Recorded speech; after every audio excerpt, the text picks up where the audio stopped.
Intel Core Ultra processors starting at $699.99. Save on top accessories, plus enjoy fast, free shipping and other benefits. Upgrade today by visiting Dell.com/deals. That's Dell.com/deals.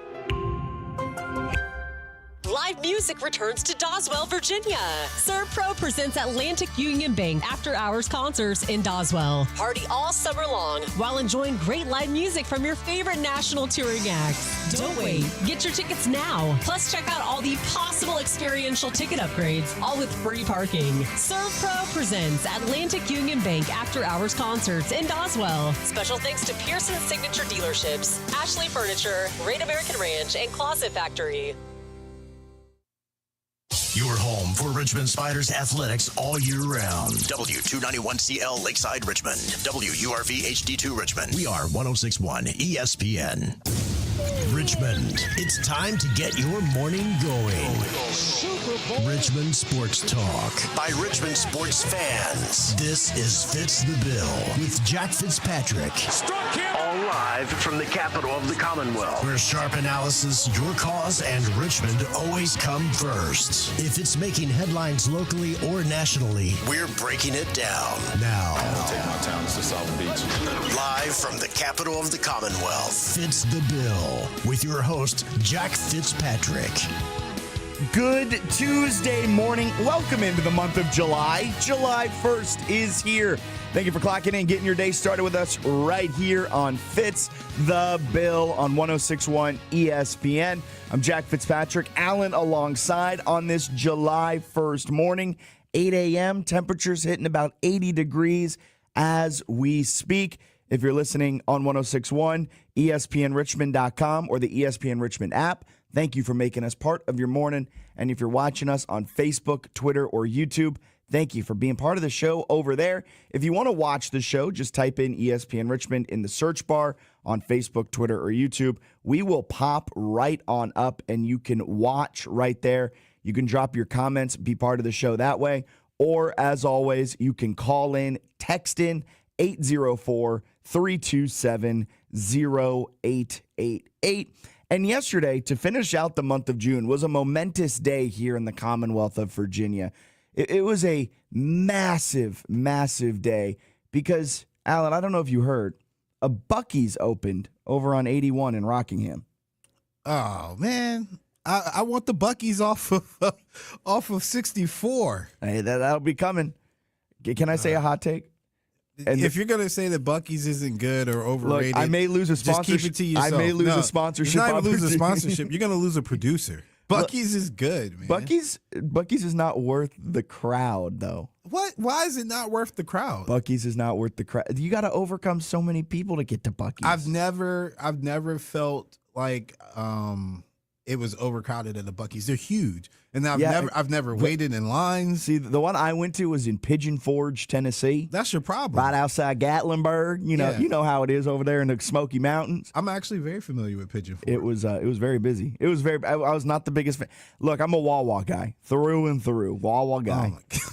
Give me the hoagies. It's Hoagie Fest right now. This is not a paid advertisement. Comparing Wawa to Buc-ee's. Yes, it's like comparing the Taj Mahal to. No, it's comparing prime Patrick Mahomes to prime Aaron Rodgers. Yes, and Wawa is prime Patrick Mahomes. It is absolutely not. The volume of Wawa lets you know that it's overcompensating. No, no. The volume at Sheetz lets you know it's overcompensating. Sheetz, look, I'm a big quality over quantity guy. Wawa does a couple of things super well. Their coffee, very good for a gas station, and their hoagies are top notch. Meanwhile, you go to Sheetz and you get burritos, you get fries, you get jalapeno poppers, you get mac and cheese bites, all of which are pretty good. You can put fries on top of your sandwiches. Sheetz may be overcompensating. The hot dogs will always be A1. Hot dogs are A1 on a pretzel roll at Sheetz, but it goes Wawa, Sheetz, Buc-ee's. That's my power rankings of gas station. No, man. Buc-ee's is so much better. I haven't had an opportunity to try Royal Farms, but I've heard from Maryland people that Royal Farms is right up there too and can compete with the best of the best with Wawa and Sheetz. So shoot, Buc-ee's may move down a spot. It can't. Look, I'm never in the mood for fried chicken from a gas station. Well, that's just a difference of opinion there too. I grew up in the backwoods, man. Fried chicken from the gas station is a mainstay. Matter of fact, you don't even have to go that far. There's a gas station not too far from Verina. Yeah? Fire fried chicken. Really? Yeah. Yeah. All right, on your way to Dory Park, there's a little gas station to your left. Okay. And it's fire fried chicken? It's fire for sure. All right. I might get one before a Verina game this season. Yeah, that I will stamp that one better than Royal Farms, but Okay. You're missing the mark with Buc-ee's, man. I went into a Buc-ee's because we go to a Buc-ee's every time we go to the Senior Bowl. It's on our route. Yeah. I go there. I got a brisket sandwich. I got a belt because I left my belt for some reason. You got a belt? Yeah, I got a belt. Station? Yep. I got a notepad. I got a pen. I got some cookies. I took a picture with the mascot, and we got gas. How can you do? You can't do that anywhere else. Where else are you getting a belt and gas? I mean, and they got the whole wall of jerky. If you like jerky, they got a massive wall of it. Yeah, it was a great experience. And they got man. belts and notepads. I mean, they pens. had everything there. I was like, this is. It is like Walmart meets gas station meets barbecue joint. Well, with quality barbecue too. It's not just some throw it together. It was good enough. It was good enough. It's for a gas station. I think the issue. Maybe I didn't do Buc-ee's right, and I'll give the one on 81 a chance. I'll give the one off 64 a chance. Maybe I didn't do Buc-ee's right because I went in and I got like the biggest sandwich they had, which was like all of their barbecues in one. Oh, see, and so like because you're doing too much, Mr. Hazelnut. hey, there's a reason I do the 9. Look, it's the separation's in the preparation, and I'm always preparing. You know, you got to control the controllables. Every game is a championship mindset, and you just got to go out there and you got to do what you got to do. There's another gas station too, by the way, since we're plugging chicken spots. Right off 64, right after you pass Short Pump, there's a gas station. It's an Exxon Fire Chicken. They actually smoke their chicken too. Really? Yeah, they smoke their chicken sometimes, and it's good. Like, we may have a gas station live show. Just record on the Comrex as we're driving around. It's in my blood, man. Like when I learned how to drive, my father used to teach me like landmarks, gas stations, obviously, but you mark it by the price of the gas and also the quality of the chicken. That's good to know. Good to know. I don't know why he did that. I thought it was a joke, but now here you are, all these years later. We drove to North Carolina, and he knew every good chicken spot. Look, when I drive down to Charlotte, I know what gas stations to stop at and which ones have the good bathrooms and which ones have the best food. I know it. Yeah, I know the exits for Biscuitville.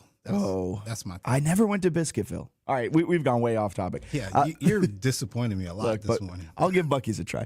This Thursday as well, if you want to try something else that's delicious, come on down to Ashton Creek Vineyard from 4 to 6 p.m. on Thursday. They've a great happy hour. Come hang out, have some delicious Virginia wine.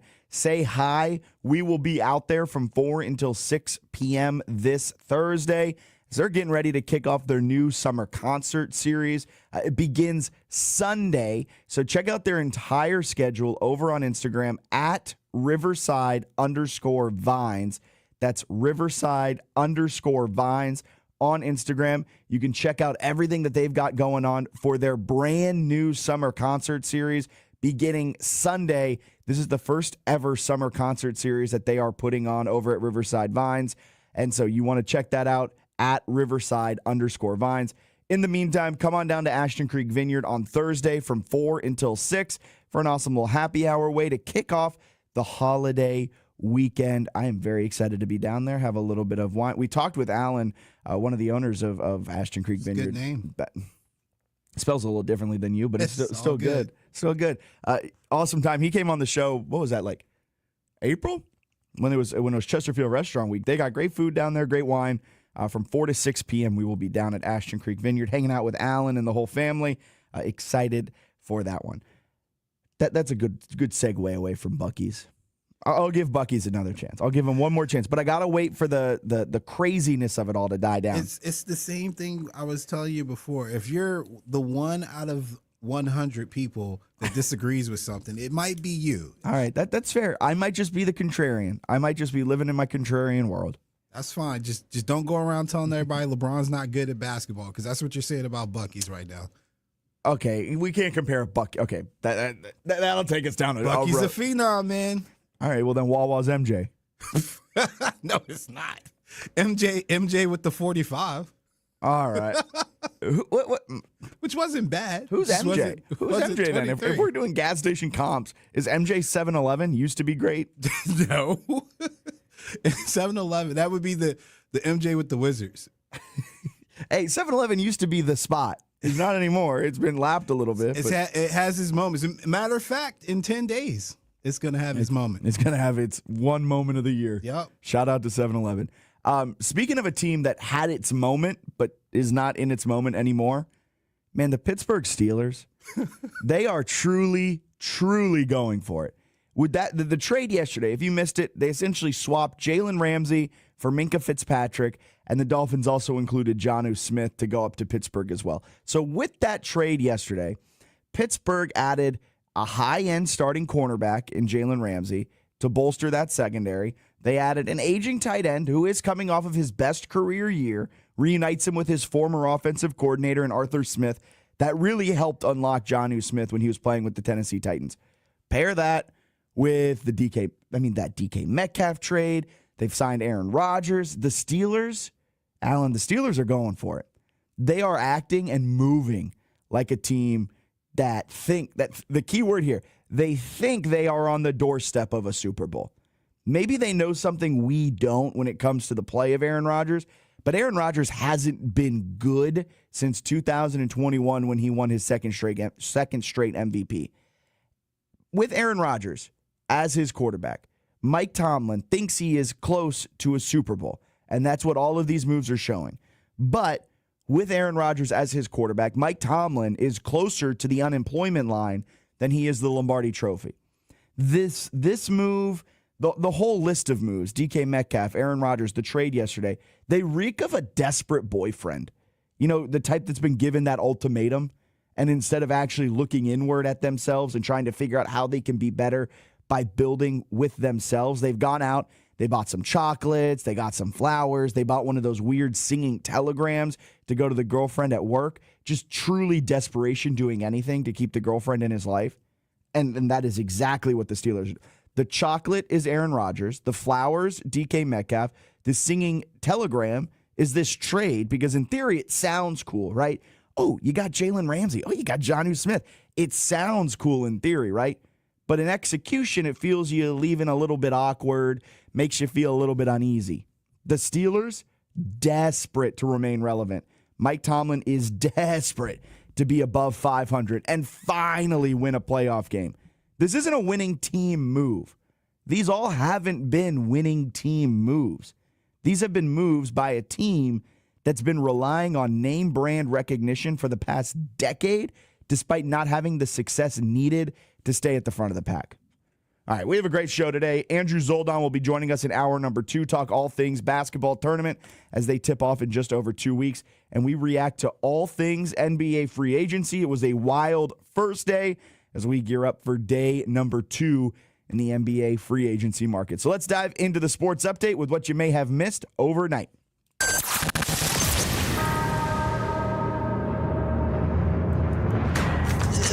This is your Fitz the Bill morning update, getting you caught up on some of the biggest stories in sports.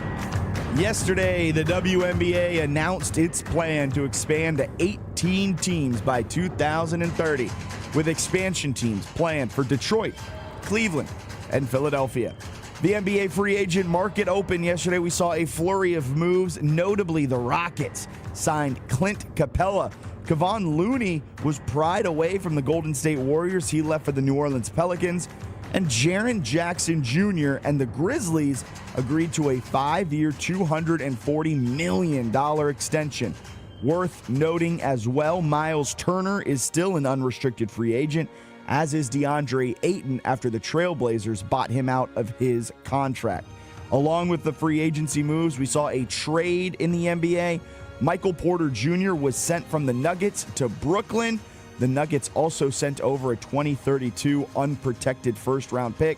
In return, Denver gets Cam Johnson from Brooklyn. Around the MLB, the Phillies beat the Padres at home 4-0. The Blue Jays got a 5-4 win over the Yankees. The Red Sox bullied the Reds. It was a 13-6 win, highlighted by Wilyer Abreu, an inside-the-park home run for him. as well as a grand slam. A massive day at the plate for Abreu, who becomes the first player since Roger Maris in 1958 to hit a grand slam and an inside-the-park home run in the same game. And the Orioles beat the Rangers 10-6 in 11 innings. Wimbledon continues on today. Jannik Sinner playing.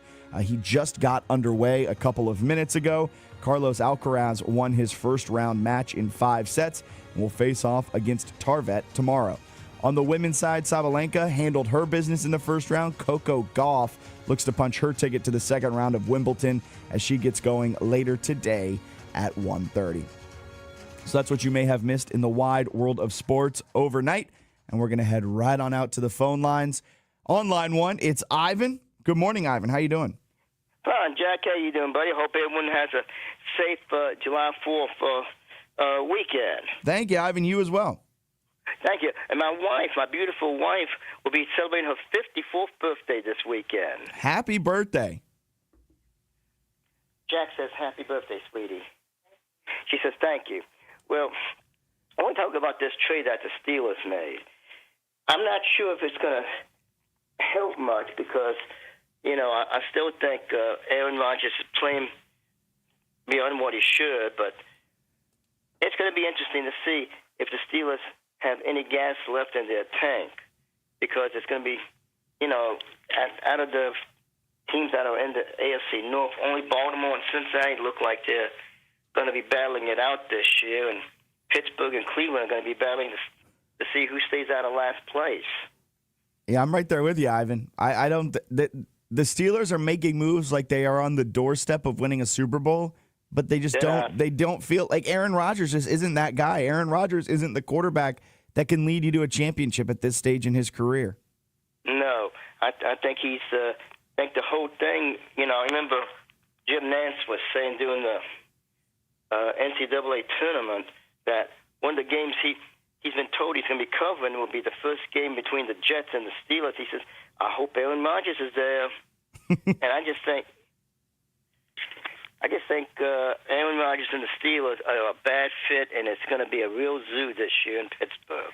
This might be the first under 500 season for Mike Tomlin. I think it is more likely than not that this is an under 500 season for Mike Tomlin. Aaron Rodgers just isn't the type of player. Maybe we're all wrong on Aaron Rodgers, but kind of like my take on Buc-ee's, where I'm the only person who doesn't like Buc-ee's. I think if everyone thinks Aaron Rodgers is in the wrong, he's probably in the wrong, right? Like he has shown us his true colors, and those true colors mean that he will not mesh well in Pittsburgh. He didn't mesh well with the Jets. Yeah, with the Jets, nope, or the Packers at the end. No, both teams got tired of his antics, and I think this is just the long road to goodbye. And he should have just retired after last season. I mean, he's not the quarterback he should be, and he's playing on borrowed time. Also, it's going to be interesting to see now that we're in July. Who's going to be the next major league manager to get fired after the All-Star break? Might be Davey Martinez with the Washington Nationals. I would hope not, but he doesn't have much to work with. But I would hate to see Davey get fired in Washington. Hey, Ivan, he has a lot to work with. James Wood is a baller, a future all-star, a future big-time superstar in this league. C.J. Abrams is good. Mackenzie Gore is good. I mean, Davey Martinez, he's got the young core, but it seems like he's just not able to extract as much talent out of them as I think fans may have hoped. I know some fans have turned pretty sour on Davey. Yeah. Well, if he is the next manager to get fired, I hope whoever replaces him will be able to get some talent out of that good, like you said, that good young crop of young nationals. Yeah, that is most necessary for them because they've got a young core that if they make the right moves in the offseason and get the right free agent acquisitions, make the right trades, could potentially be in World Series contention in about 2027. Yeah. All right, Jack, thank you. All right, Ivan, have a great rest of your Tuesday and have a great 4th of July. I will. Thank you. You do the same, buddy. Thank you. There goes Ivan. We are going to take a quick break, but on the other side, we've got a text comparing the Steelers' recent signings to maybe a time a lot of Washington fans have put out of their mind. That'll be up on the other side of this break. You're listening to Fitz the Bill. Traffic reports on 106.1 ESPN Richmond, brought to you by Herman Allen Plumbing, Heating, and Cooling, a premier Lennox dealer. Online at hermanallenplumbing.com. Golf season is here. Whether it's your first round of the year or the next round, make sure you're playing it at Hunting Hawk Golf Club. We're offering special pricing this summer on outings for civic organizations, churches, kids' athletic teams, or your own special fundraiser. Also, now is the time to start signing up for your fall golf outings. For more information or to book a tee time, give us a call at 804-749-1900 or visit online at huntinghawkgolf.com. Summertime in RVA means one thing. Golf season is here. If you're looking for the perfect golf course, head over to Queenfield Golf Club, located just a few minutes east of Mechanicsville. Queenfield offers a beautifully secluded 18-hole course, spacious driving range, and professionally maintained practice greens and bunkers. Schedule your tee time today by calling 804-769-8838 or reserve a spot online at queenfieldgolf.com and make Queenfield Golf Club your new favorite course. At East Coast Appliance, we love to save our customers money, and right now it's the biggest 4th of July sale ever at East Coast Appliance. Save up to 50% off new appliances store-wide. Special offers on dishwashers and laundry pairs, and limited time 0% financing you won't want to miss. Always same-day or next-day delivery and install available. Shop by phone, video chat, online, or in our stores. The 4th of July sale is on now at East Coast Appliance. The best price, or it's free. Hi, this is Rob Nicholson, founder of East Coast Appliance. We know that buying an appliance for your home is a big purchase and it can be a stressful experience, especially at some of the larger retailers with no appliance specialist to help you. At East Coast Appliance, that's all we do, appliances. We have a fully trained staff that are experts in every type of home appliance. That's why most of our business comes from repeat and referral customers, because we value your time and know you're putting your trust in us to help you find the perfect appliance. Let us show you how stress-free shopping with us can be. Visit East Coast Appliance today and get the best price, or it's free.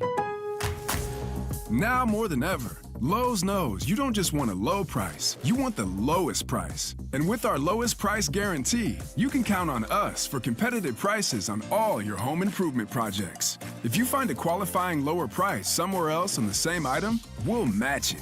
Lowe's, we help, you save. Price match applies to same item, current price at qualifying retailers. Exclusions and terms apply. Learn how we'll match price at lowes.com/lowest price guarantee. Switching to Progressive is a game-winning call.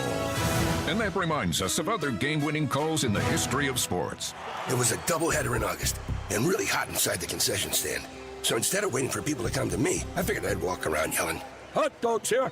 And that's how I became the first hot dog vendor in sports. Okay, not really a game-winning call, but it was a good call. You can make one too. Switch to Progressive and you could save hundreds. Progressive Casualty Insurance Company and affiliates, not available in all states. 106.1 ESPN Traffic.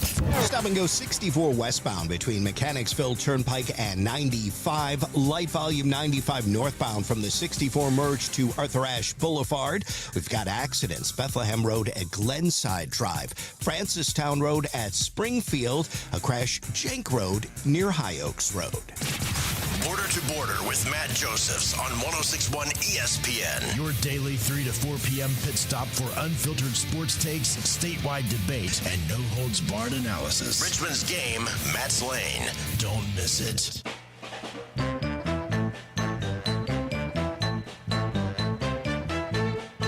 Welcome back into Fitz the Bill on this Tuesday morning as we get July going with a bang, heading out to the phone lines to start things off at 8:22 on this Tuesday morning. We've got Michael. Good morning, Michael. How you doing? Good morning, Jack. How you doing? Great.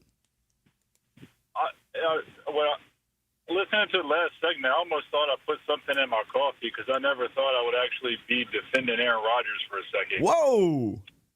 So, there's two things. I don't like Aaron Rodgers and I don't like the Steelers. However, we can't all sit here and say that Mason Rudolph would have took the Steelers any further than Aaron Rodgers will.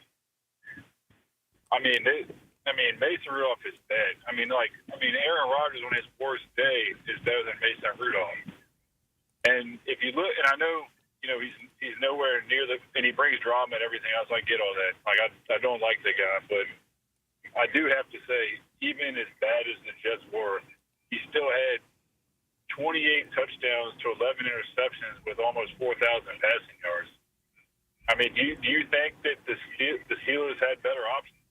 I think the Steelers did have better options. I think Russell Wilson was a better option than Aaron Rodgers. I think Justin Fields was a better option than Aaron Rodgers. I think, Mason Rudolph probably isn't a better option than Aaron Rodgers, but the way that the Steelers handled this entire offseason put them in a spot where they then had to choose between Rodgers and Mason Rudolph. And that in and of itself is where the issue lies, in my opinion, because they're making these moves thinking Aaron Rodgers is going to be this great savior for them and help them lead them to the Super Bowl. And they've made the moves where DK Metcalf gets signed. They go out and they just make this trade. Like, they're making moves that make you think they believe they are poised for a Super Bowl push.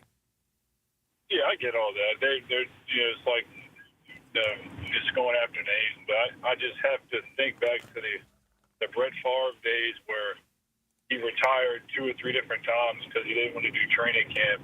Left Green Bay and went to the Jets and had that awful season and came back. Right, that Vikings team he played for is way different than the Steelers team Rodgers played for. But when he went to the Vikings that first year, he led the league in passing and was pretty close to a Super Bowl at 40-something years old, and everybody had written Brett Favre off.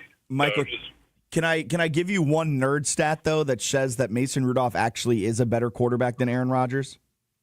Give it to me. So since Aaron Rodgers joined the New York Jets, we all know how it went with the Jets. 4 plays in, tears his Achilles, and then last season he was up and down. He played 682 snaps over the last 2 seasons with the Jets. He ranks 28th in the NFL in EPA plus CPOE, so expected points added plus completion percentage over expectation, which essentially just kind of paints a very broad picture on how efficient the quarterback was. Ranked 28th in the NFL in that stat. Mason Rudolph ranked 17th. So slightly better. I'm not saying he's a huge jump up, but broad strokes, we're saying since the start of 2023, I'm getting my years mixed up. Since the start of 2023, Mason Rudolph has been incrementally better than Aaron Rodgers. Yeah, that's one way to look at it, for sure. No, you're right that, like, if you put Mason Rudolph and Aaron Rodgers in front of me, I'm probably picking Aaron Rodgers. But it's just kind of the whole thing leading up to this moment has now put them in this spot, and I just don't think Aaron Rodgers is the guy that can lead them to a Super Bowl. That just he's not the type of quarterback that can. He's not going to lead this Steelers team. I mean, he actually did himself in. If he wasn't such a head case, maybe Minnesota would have wanted him, and he could have played with Jefferson and actually done something. But I just have to still believe in heart of hearts that if the option is Mason Rudolph and Aaron Rodgers, you got to go Rodgers. But that's me.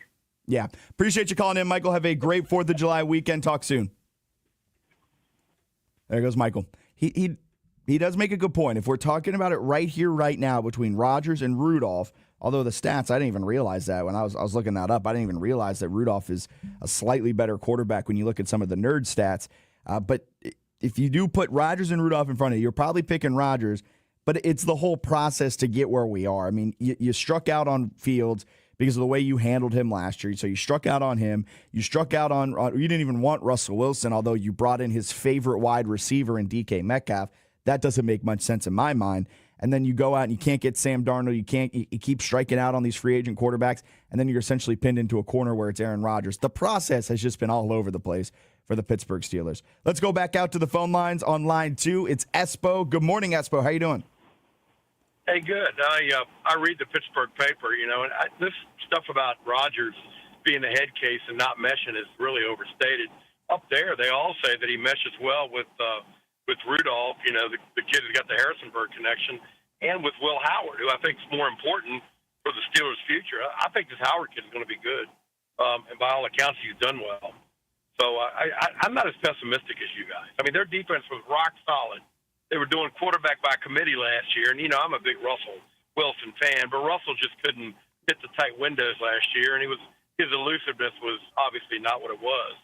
So he had to go. But with Rodgers, you're going to get the guy who can hit the tight window, and that's what they need. And that tight end is a lot bigger pickup than you think, because Rodgers has always been a tight end kind of secondary guy. You know, his reads are always to the tight end if he can get him open.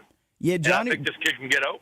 Jonnu Smith has some versatility. They said they want to line him up at tight end, slot receiver, some fullback. Right. So he brings that versatility. But, I mean, it would be a good move if the Steelers were in a spot. And it just comes down to my basis of this entire thing is I don't think the Steelers with Aaron Rodgers are in a spot to compete for the Super Bowl. You are closer to drafting number 1 overall than you are to winning the Super Bowl. And all of these moves are taking you further away from the number 1 overall pick, but not closer to winning the Super Bowl. And that's my inherent issue with what the Pittsburgh Steelers are doing. This is setting them up for another decade being just mired in mediocrity for all of these years. But Espo. I think they're closer this year than they were last year, don't you? Yes, but I mean, what's that? A step they made forward? The playoffs last year with a winning. Yeah, I mean, they haven't won. Like, I just don't think they are any closer to winning a playoff game or being an actual threat in the playoffs at any point. Like, okay, cool, you made the playoffs. Cool, you're above 500.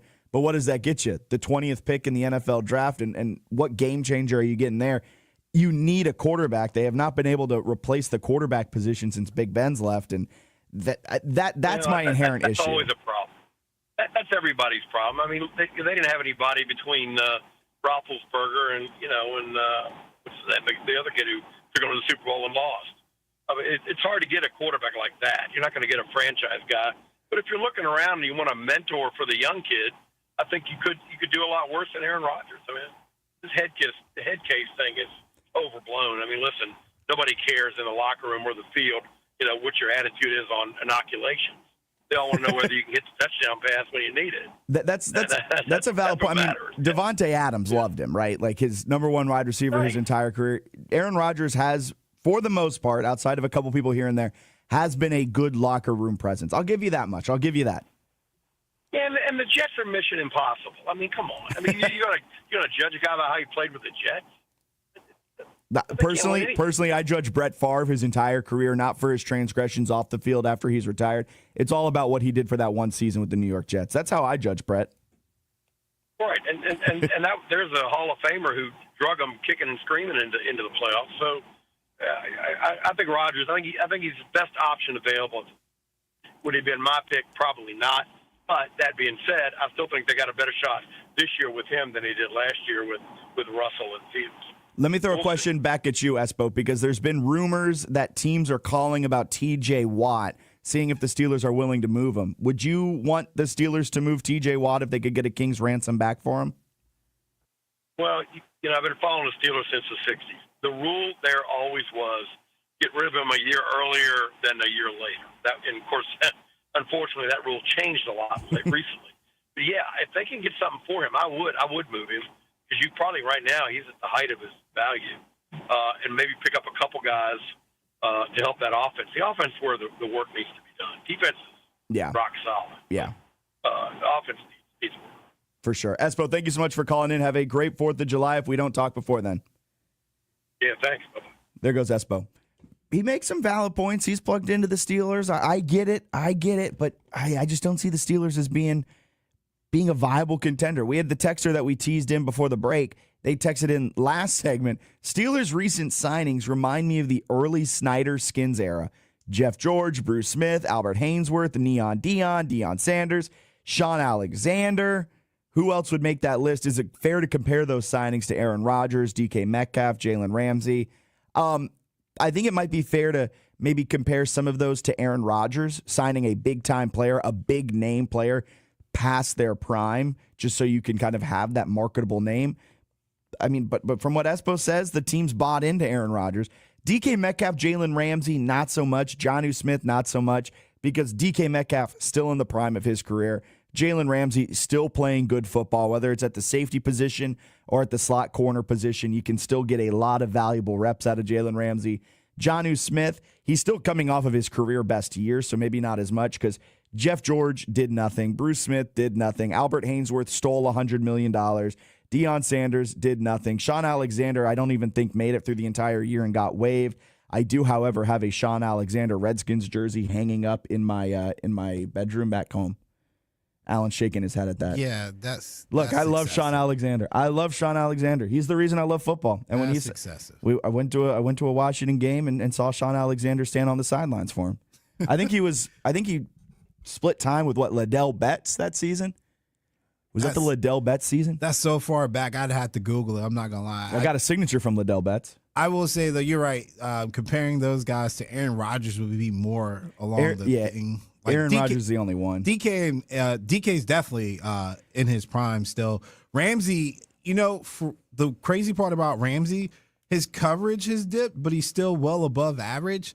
But in run defense, he's really stout for a corner. I really could see him moving to safety or playing at safety a little bit more. He did at Florida State. Yeah, well, when he was with the Rams, in his last year, the year that they won the Super Bowl, put him everywhere. Yeah, he was like a hybrid. He was basically positionless. Yeah. And there was times where he was up on the line of scrimmage, looked more like a free safety. Sometimes he looked like a strong safety, and then sometimes he was a corner. But his physicality with Porter, that has some upside. I don't understand why they let Minka go. I felt like keeping Minka would have definitely made them pretty stout. Yeah, also weird for Minka to go back to the place he requested a trade out of 4 years ago. Yeah, that's pretty funny too. But I will say what these moves from the Steelers remind me of the early Snyder Skins era is their big swings. They are big swings. Well, the thing about free agency in the NFL, nobody's ever won through free agency, right? No. Like you've had the pieces there and you've brought guys in. So you've had the Eagles and you brought in like a Saquon, or you've had there's other examples too. Like I'm just not thinking of them off the top of my head, but the Patriots used to do it. They had their core. They bring guys in the free agency. You bring in LeGarrette Blount. You bring in a Randy Moss or something like that, and then it clicks. Building through the free agency though it's just one of those things. Historically speaking, this has never worked. Because why are they a free agent? Yeah, because a team didn't want them and didn't think they were worth a contract. And so you had to get your QB1. You had to get your best defensive player or secondary player at this point. You had to get your second weapon, the tight end. I guess is what he's going to be. Well, I mean, you're essentially getting all of these players as the second choice. You're the sloppy seconds for all of these players. In the case of Aaron Rodgers, the sloppy thirds. But the Seahawks decided, granted, DK kind of requested that trade, kind of forced his way out. But DK, the Seahawks decided to trade him. To the texter, Odell Beckham didn't do anything for the Rams. He did until he tore his ACL in the Super Bowl. He was great down the stretch for the Rams. He won't change nothing. All right. But Jalen Ramsey, kind of taking him off the trash heap in the Miami Dolphins, they decided, all right, it's better to get rid of this headache. Jonnu Smith, same thing. So it'll be interesting to see how it plays out for the Pittsburgh Steelers because they have taken some massive swings. And for me, it feels like this is all desperation. This feels like it's desperation. Sure, Aaron Rodgers isn't a head case, but his play on the field has surely been that of a head case because he has not been good since his MVP year in 2021. And, I mean, he has a lot of work to do with the Steelers offense. I just want to go back to this real quick. 27 receptions and 305 yards is not doing a lot.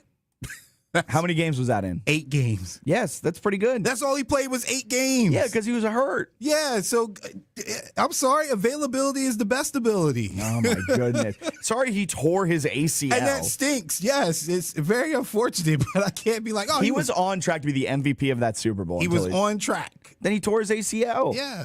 All right, we're going to break in here. We'll step aside. Be back. News or snooze coming up on the other side of this break right here on Fitz the Bill. With Progressive's Name Your Price tool, you get coverage options based on how much you want to pay for car insurance. And then you decide how to spend the rest of your money because you're in charge. Today, you're going to pay down your credit card bill. But you decide when you'll pay it. Before the due date, so those interest charges don't get you. But you decide if you pay it in full. But you definitely should, because again, interest charges. With Progressive's Name Your Price tool, we'll help you find coverage at a fair price. And then you're in charge. Progressive Casualty Insurance Company and affiliates. Not available in all states. Price and coverage match limited by state law. The Black Friday and July event from Dell Technologies is here with great offers on trusted technology. You'll also discover huge deals on new AI-ready laptops like the Dell 14 Plus featuring Intel Core Ultra processors starting at $699.99. Save on top accessories, plus enjoy fast, free shipping and other benefits. Upgrade today by visiting Dell.com/deals. That's Dell.com/deals. My brother-in-law died suddenly, and now my sister and her kids have to sell their home.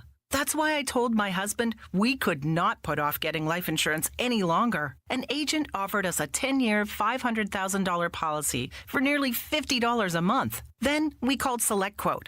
SelectQuote found us identical coverage for only $19 a month, a savings of $369 a year. Whether you need a $500,000 policy or a $5 million policy, SelectQuote could save you more than 50% on term life insurance. For your free quote, call SelectQuote at 1-800-743-8080. That's 1-800-743-8080. Or go to SelectQuote.com. 1-800-743-8080. That's 1-800-743-8080. SelectQuote.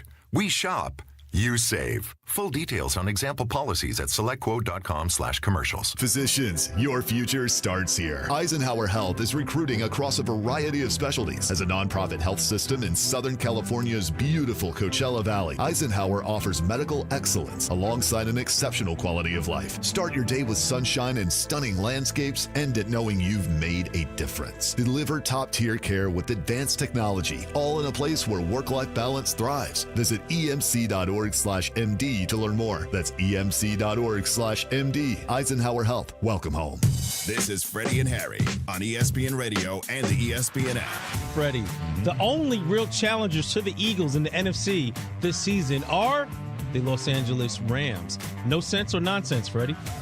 Ooh, I'm going to say that's no sense, because I wonder how the Washington Commanders will handle, but for the first time since Joe Gibbs was the coach, that they have a circle around their games. Check out more from Freddie and Harry weekdays at 3 Eastern on ESPN Radio and the ESPN app. Weather reports on 106.1 ESPN Richmond, brought to you by Herman Allen Plumbing, Heating, and Cooling, a premier Lennox dealer. Online at hermanallenplumbing.com. 106.1 ESPN weather. Mostly sunny skies this morning. We're expecting scattered showers and thunderstorms to develop later this afternoon, a high 92. Thunderstorms likely this evening, a chance of scattered thunderstorms overnight, the low 73. Thunderstorms continue into tomorrow, high 81. It's sunny and 80. This is Joe Simpson with the Atlanta Braves, and when I'm on my road trip to D.C. and Baltimore, I always tune in to 106.1 ESPN Richmond for all my sports news. They've got you covered.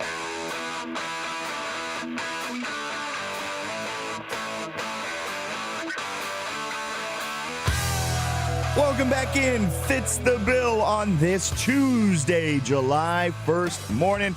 It's time for everyone's favorite segment, News or Snooze. We've got 3 headlines and or storylines from around the wide world of sports, and we'll say if they're newsworthy or snoozeworthy. Take it away. News Read all about it. or snooze. All right. Number 1. This is from CBS Sports.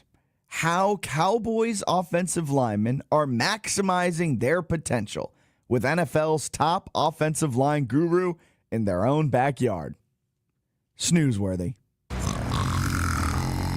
If they were really maximizing their potential, these offensive linemen would have left Dallas. Dallas's offensive line was 10th worst. And you know I love my nerd stats. PFF, Pro Football Focus. They're great for offensive line grading to kind of give you a rough sense of how a team's offensive line is doing.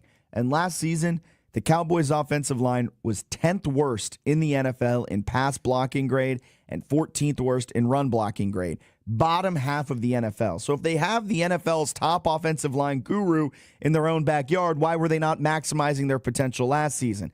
They need to maximize that potential if the Cowboys want any chance of winning football games this season and trying to break through and make it to an NFC championship game. But, I mean, it is snoozeworthy that they are saying this offseason is when the offensive linemen are maximizing their potential. They are so far and away not what they used to be. Like, this Dallas offensive line used to be the most dominant force in the NFL. Unfortunately, now it's a bottom half unit that is trying to maximize their potential with the NFL's top guru in their own backyard. Who's the top guru? One of their offensive line coaches. They didn't give his name? I forget his name. Let me pull it up for you. I got you. I just wanted to know the name. I could tell you the unsung hero of their offensive line was Frederick, their center. Once he left, I think things kind of deteriorated a little bit. Center's one of the more underrated positions in football. I don't think they get enough credit. They deserve a lot of credit. Yeah. Duke Manyweather. Okay. Just want to make sure I get that name, remember that name in case something else comes up. I'll be like, oh, should ask Duke. Yeah, come on, Duke. Not Duke's Mayo, Duke's offensive line coach. To go from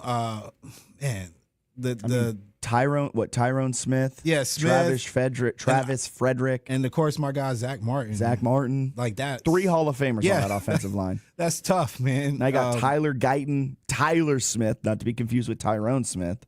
And I gotta admit, I was kind of a Guyton fan. He still got hope. Yeah, no, he's young, and I don't think he tested as well, but he was athletic. And then they got the boy from Bama. Was it Booker? I think is his name. Yeah. I'm not a big fan of him, but we'll see. So that one's snoozeworthy. Number 2, WNBA expansion teams coming to Cleveland, Detroit, and Philadelphia. League announces. That's from CNN, but you can also find that on ESPN, AP News. I mean, everyone was reporting that yesterday. This one is newsworthy. Extra, read all about it. So the WNBA also announced that the league will get to 18 teams by 2030. And this is very news, and it is something to monitor quite closely with the WNBA. I just hope the WNBA doesn't get out over its skis here, because I believe there was a need for more teams because the WNBA consistently cut great players. Yes. The WNBA, I mean, I don't know if you saw this, Virginia Tech great Liz Kitley yesterday was cut from the Aces. Which is crazy because they need her shooting. So, I mean, if you had more WNBA teams, you wouldn't necessarily have to cut as many players. I think a workaround for that may have been expanding roster sizes, because right now roster sizes are capped at 12. However, the WNBA apparently likes the fact that they cut great players from their teams because there just isn't enough space in the league, because the WNBA said, quote, "We are the most elite women's sports league in the world, and by expanding to 18 teams, that's adding 12 new players 3 times over, and it's going to take that eliteness kind of away, not totally, but it opens up." They said that? They said that. It opens up, 36 new spots. WNBA is one of the worst run businesses, man. Like that's ridiculous. So there's also a part of me here that, like, I understand that the rising tide of the WNBA is down in the future, and like in the next couple of years when we see the impacts of Caitlin Clark with the media rights deals and everything, that we will see them start reporting a profit, right? But they still are reporting losses every year. And this feels like, I don't want to be too cynical with this, but the Golden State Valkyries were an expansion team this season, and their franchise fee to get in on the action was $50 million.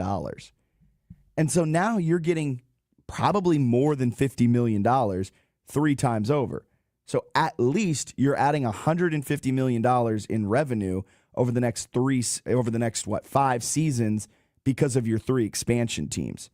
And then it's also going to add more games, which means you have more games. You can charge higher for your media rights as they are currently being renegotiated.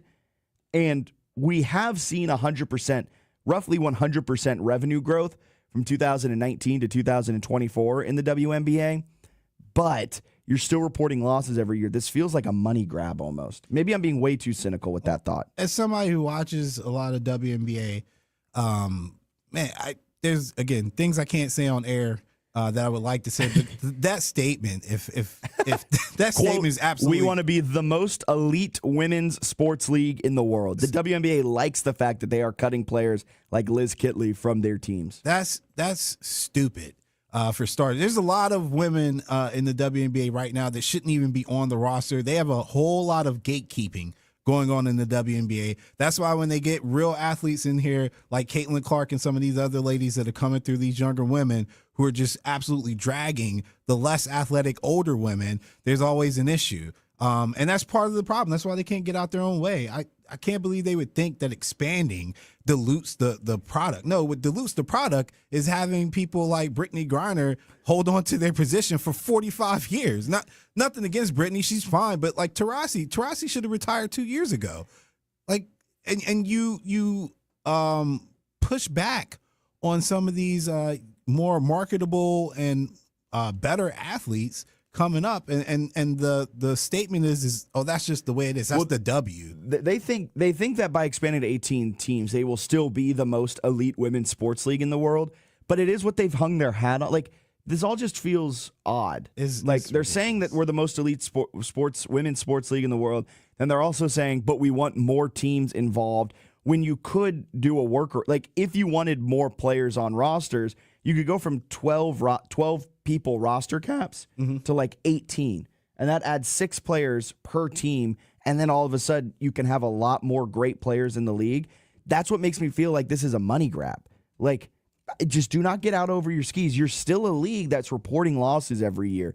The trend line is going up, but you don't want to jump above that trend line, if that makes sense. Like, you don't want to overextend yourself before you're in a spot where you can overextend yourself. I've seen it way too many times where, a small business or a company or something like that, they see that trend line going up and they're like, okay, we've got to hire 5 more people. We've got to hire 10 more people. And then they do, and then that trend line stops going up as quickly as it was, starts maybe trending down a little bit, and now you're kind of SOL because you have all of these people and your business isn't doing what you thought it was going to do. And it feels like the WNBA is kind of in that spot. Because you might not need 3 expansion teams by 2030, because then kind of the backstage stuff of it all, the behind-the-scenes stuff, that means 3 expansion drafts are coming over the next 5 years, which means teams that thought that they have built this roster and they know what they're doing, all of a sudden are going to have extreme roster turnover because they're going to have 3 expansion drafts over the next 5 seasons. It's going to be massive shakeup. The league will not look anywhere close to what it looks like right now in 2030. So much movement is going to happen because you can only protect a couple of players. There's probably going to be 1 constant, maybe 2 constants in the WNBA in 2030. Caitlin Clark still on the Indiana Fever, and Paige Beckers still on the Dallas Wings. All right, headline number 3. This is from the Pac-12, right from the horse's mouth. Pac-12 Conference welcomes the addition of Texas State University. This has been rumored for quite some time. We all kind of knew it was coming, and it became officially official yesterday, and it is newsworthy. Mainly it's newsworthy because this hits close to home. Texas State leaving the Sun Belt. The Sun Belt, of course, where both ODU and JMU reside. Texas State has been flirting with this new version of the Pac. I'm still going to call it the Pac ? It's not the Pac-12. You don't have 12 teams anymore. You are a shell of what that conference used to be because of the ACC and the Big Ten. None of it is your fault. I mean, kind of your fault for not figuring out the media rights deal, but that's a whole other argument. Texas State has been flirting with this new version of the Pac conference since last offseason, and now finally, after about a year of back and forth, they finally announced that they're in it, and they will join the revamped Pac, which is set to relaunch this season, but Texas State will join it going into the 2026 season. Had to pay a $5 million exit fee to the Sun Belt, and they'll play in the Sun Belt this year, Pac-12 next season. Texas State's athletic director said, quote, "Joining the Pac-12 is more than an athletic move.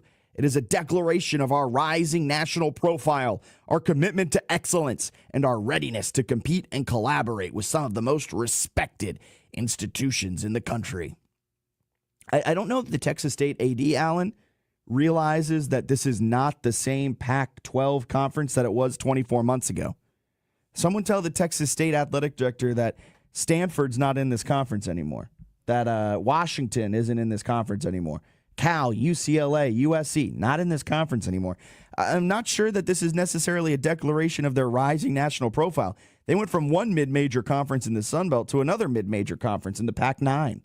Yeah, I don't understand that either. I mean, I guess you got to do something. You got to hype something. But like, if you think about the Pac-12, you got Gonzaga in here. They don't even have a football team. Yeah, so right? You got Pac-9, and then you have 8 football playing members, and then you got the 9 basketball members. It's all a mess. And the Pac-12, they're making a little bit of noise because they've signed some good media rights deals reportedly with CBS. So that should help them out get them a little bit more money, more media rights deals than the Sun Belt has. And that's been kind of the Achilles heel of the Sun Belt these last couple of seasons, is they just don't have the best media rights deal, and they're waiting for that deal to come up so they can increase the compensation considerably, considering they're consistently ranked as the second best mid-major conference behind the Mountain West. But I mean, the Mountain West has now been pillaged over. The Pac-12, Pac-9, Pac-8, Pac question mark has taken over the place. Texas State 80, that was hilarious. This is a declaration of our rising national profile. What? No, it's not, man. You're now going to be paying more money in flights every week than you were in the Sun Belt. But whatever. Congratulations to Texas State. Enjoy your time in the Pac question mark. Let's quickly get a break in here. Step aside. Be back to wrap up hour number 1 of Fitz the Bill. ESPN Richmond, brought to you by Herman Allen Plumbing, Heating, and Cooling, a premier Linux dealer. Online at HermanAllenPlumbing.com. Golf season is here at Hunting Hawk Golf Club. Plan your next golf outing for your kids' athletic team, church group, or fundraiser online at huntinghawk.com. That's huntinghawk.com. Richmond Kickers soccer is back. Grab the kids, bring the dogs, and meet your friends for a season of great soccer and fun at City Stadium. Reserve your tickets online at richmondkickers.com. Bonaire Shell has been serving the RVA community for 20-plus years, providing service with a smile and technicians you can trust. Family owned and operated, 8762 Huguenot Road. Statewide sports, straight talk, and no fluff. Border to Border with Matt Josephs on 106.1 ESPN. Your daily dose of hard-hitting Virginia sports debate. Don't miss it. Making your way in the world today takes everything. This is the song they should play for Aaron Rodgers when he returns back to Green Bay. This is the where everyone knows his name. This is the you got 30 seconds. You better come up with a bumper real quick. Hey, it's good. I mean, shoot. Where everyone knows his name, Aaron Rodgers. Maybe he's trying to make that Pittsburgh. If he can the Steel City can never beat here. No, they can't. But look, maybe they'll know Aaron Rodgers' name if he wins them a Super Bowl. That's what their moves are saying. We'll break down the trade itself on the start of hour number 2, because the trade itself is quite interesting, with Jonnu Smith and Jalen Ramsey going to Pittsburgh, and then the Dolphins getting Minkah Fitzpatrick again. He was a first-round draft pick for them, I believe, in 2018. He's now returning back there. His tenure there ended in a little bit of a rocky way, requesting a trade, I think, in 21. He played some really good So it's all kind of messy. And that's what this Pittsburgh Steelers, I mean, even the Miami Dolphins offseason. Both of these teams have had some messy offseasons, and now it puts both teams in the dead center of a crossroads. For the Dolphins, it's either win or rebuild. For the Steelers, it's either win. I mean, the Steelers don't really rebuild, but would they break from tradition? Would they rebuild? They don't win a playoff game. Is that the goal for the Steelers with this? Is that all they're trying to do? Is just win one playoff game? That's what they haven't done in like a decade. Sure, you can be above 500, but you've just been in the... I mean, man, they've just been stuck in mediocrity for so long. Stay with us. We've got a loaded hour number 2 coming up. Andrew Zolden will be joining us at about 9:30 to talk all things TBT, the basketball tournament. He's the host of Inside TBT and TST, a podcast, as they get set for year 12 of the event, tipping off in just about 2 weeks, about 18 days, just over 2 weeks. So he'll be joining to talk about that and what to expect out of the Harrisonburg Regional, which is hosting a JMU team and a team out of Richmond, Virginia. That's all to come in hour number 2 of Fitz the Bill on this Tuesday morning.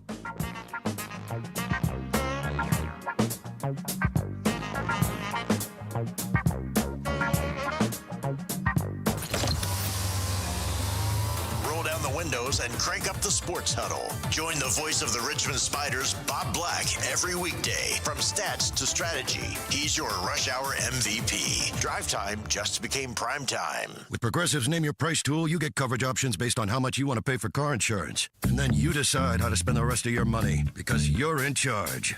Today, you're going to pay down your credit card bill. But you decide when you'll pay it. Before the due date, so those interest charges don't get you. But you decide if you pay it in full. But you definitely should, because, again, interest charges. With Progressive's Name Your Price tool, we'll help you find coverage at a fair price. And then you're in charge. Progressive Casualty Insurance Company and affiliates. Not available in all states. Price and coverage match limited by state law. The Black Friday and July event from Dell Technologies is here with great offers on trusted technology. You'll also discover huge deals on new AI-ready laptops like the Dell 14 Plus featuring Intel Core Ultra processors starting at $699.99. Save on top accessories, plus enjoy fast, free shipping and other benefits. Upgrade today by visiting Dell.com/deals. That's Dell.com/deals. My brother-in-law died suddenly, and now my sister and her kids have to sell their home. That's why I told my husband we could not put off getting life insurance any longer. An agent offered us a 10-year, $500,000 policy for nearly $50 a month. Then we called SelectQuote. SelectQuote found us identical coverage for only $19 a month, a savings of $369 a year. Whether you need a $500,000 policy or a $5 million policy, SelectQuote could save you more than 50% on term life insurance. For your free quote, call SelectQuote at 1-800-743-8080. That's 1-800-743-8080. Or go to SelectQuote.com. 1-800-743-8080. That's 1-800-743-8080. SelectQuote. We shop, you save. Full details on example policies at selectquote.com/commercials. Statewide Sports Talk starts here. Border to Border with Matt Josephs on W291CL Lakeside Richmond and WURV HD2 Richmond. Bold takes, no filter. Locked in on 106.1 ESPN.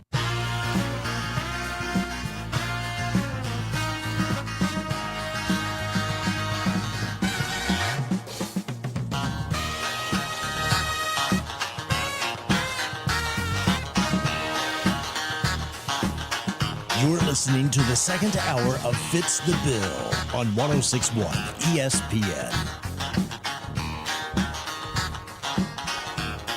Welcome in hour number 2 of Fitz the Bill, right here on 106.1 ESPN Richmond. It is July 1st. It is a Tuesday morning. And you know what that means? It is everyone's favorite holiday. It's Bobby Bonilla Day. Throw up your candles. Blow out the candles. Whatever it is. $1.19 million going to my guy, Bobby Bonilla of the New York Mets because of his deferred contract. He's got 10 more years of it, so mark your calendars. For every year up until 2035, Bobby Bonilla gets paid again. Shout out to that agent making sure that he's getting about $1.2 million into his pocket every year. Right there on July 1st. I would say it's another L for the Mets, but at this point, it's become such an iconic thing. Like, people just look forward to it. It just makes them trendy. It makes them very trendy. I mean, they're back in the headlines. We're going to have a Shohei Ohtani Day. Oh, yeah. For like 100 years. Shohei Ohtani's money is probably going to outlive all of us. He's got like $100 billion in deferred money. It's insane. Something like that. You know, never mind. I was going to get like real nerdy with like finance and interest and everything like that and appreciation and all of that. Technically, if you defer your money, you're losing money. Yeah. Because of inflation. But, right? Like, am I thinking of that right? But I don't think it works like that for Shohei. Yeah, it's so much money. Shohei already rich. He doesn't need the money. What helped Shohei was getting rid of his bookie. Hey. Some people say that was the fall guy for Shohei's own antics. It still baffles me that I don't feel like that investigation was done properly, but I'm okay with it because I want Shohei to keep the MLB wouldn't want to suspend the greatest player since Babe Ruth? Yeah, I know. Crazy. I know. You're telling me they would put a fall guy in place? You're saying that a league like the MLB I don't even know if it was the fall guy. I think they were just in it together. Yeah, I do too. And then he ended up being the fall guy instead of bringing them both down. Hey, to each their own. If I bet they will be friends magically when they retire, and then we'll all question it. He's going back to Japan. We won't even see him when he retires. Just like Ichiro. Yeah. Ichiro will occasionally come back for a Mariners game every now and then, though. Yeah. So this Thursday as well, come on out to Ashton Creek Vineyard, 4 to 6 p.m. Hang out, have some delicious Virginia wine. Come say hey, because we will be there at Ashton Creek Vineyard Thursday from 4 until 6. We're getting ready to kick off their new summer concert series, which begins on Sunday. You can check out their whole schedule over on Instagram at Riverside_Vines. Get the latest on their summer concert series beginning Sunday. In the meantime, come on down to Ashton Creek Vineyard on Thursday from 4 until 6 for an awesome happy hour to kick off the holiday weekend. Excited for that on Thursday. We'll be out there drinking some delicious wine, talking with Alan of Ashton Creek, not Alan of ESPN Richmond, but having some delicious wine down there. Allens are all the same. They're all good people.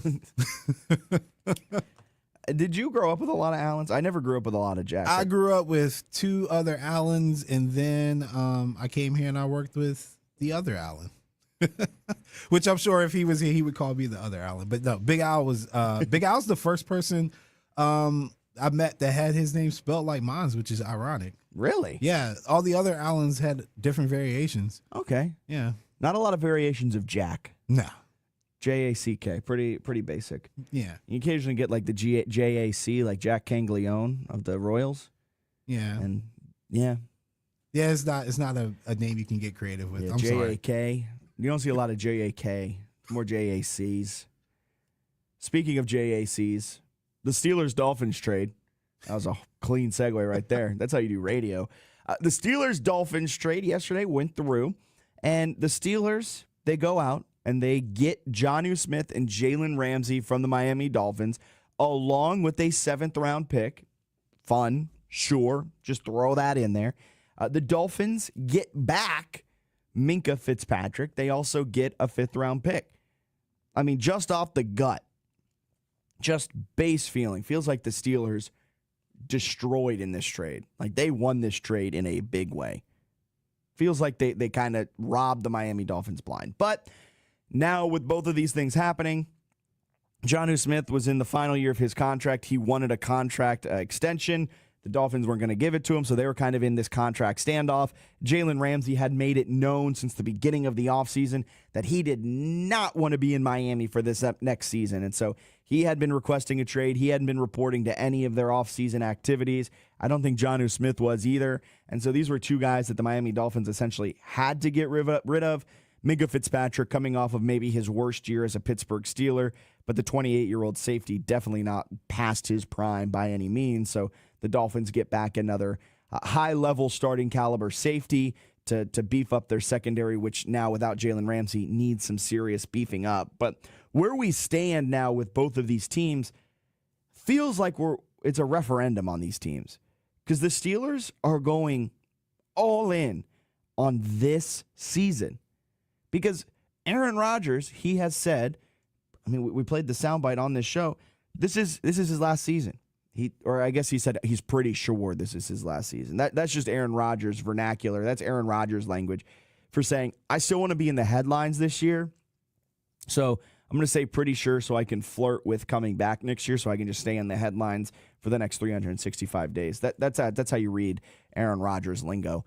But so the Steelers are going all in on this season.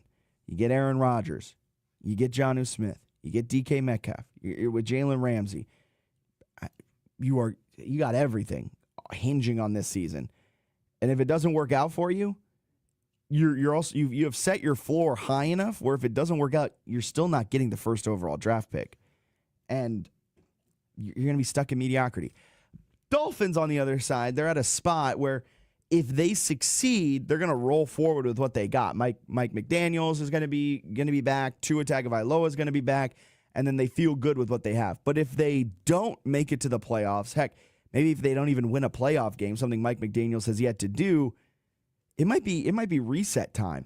It might be reset time. And both of these teams kind of at that crossroads where the Steelers are saying, we have the utmost faith in Mike Tomlin and Aaron Rodgers to lead us to the promised land this season, and we are going to make these deals around that thought process.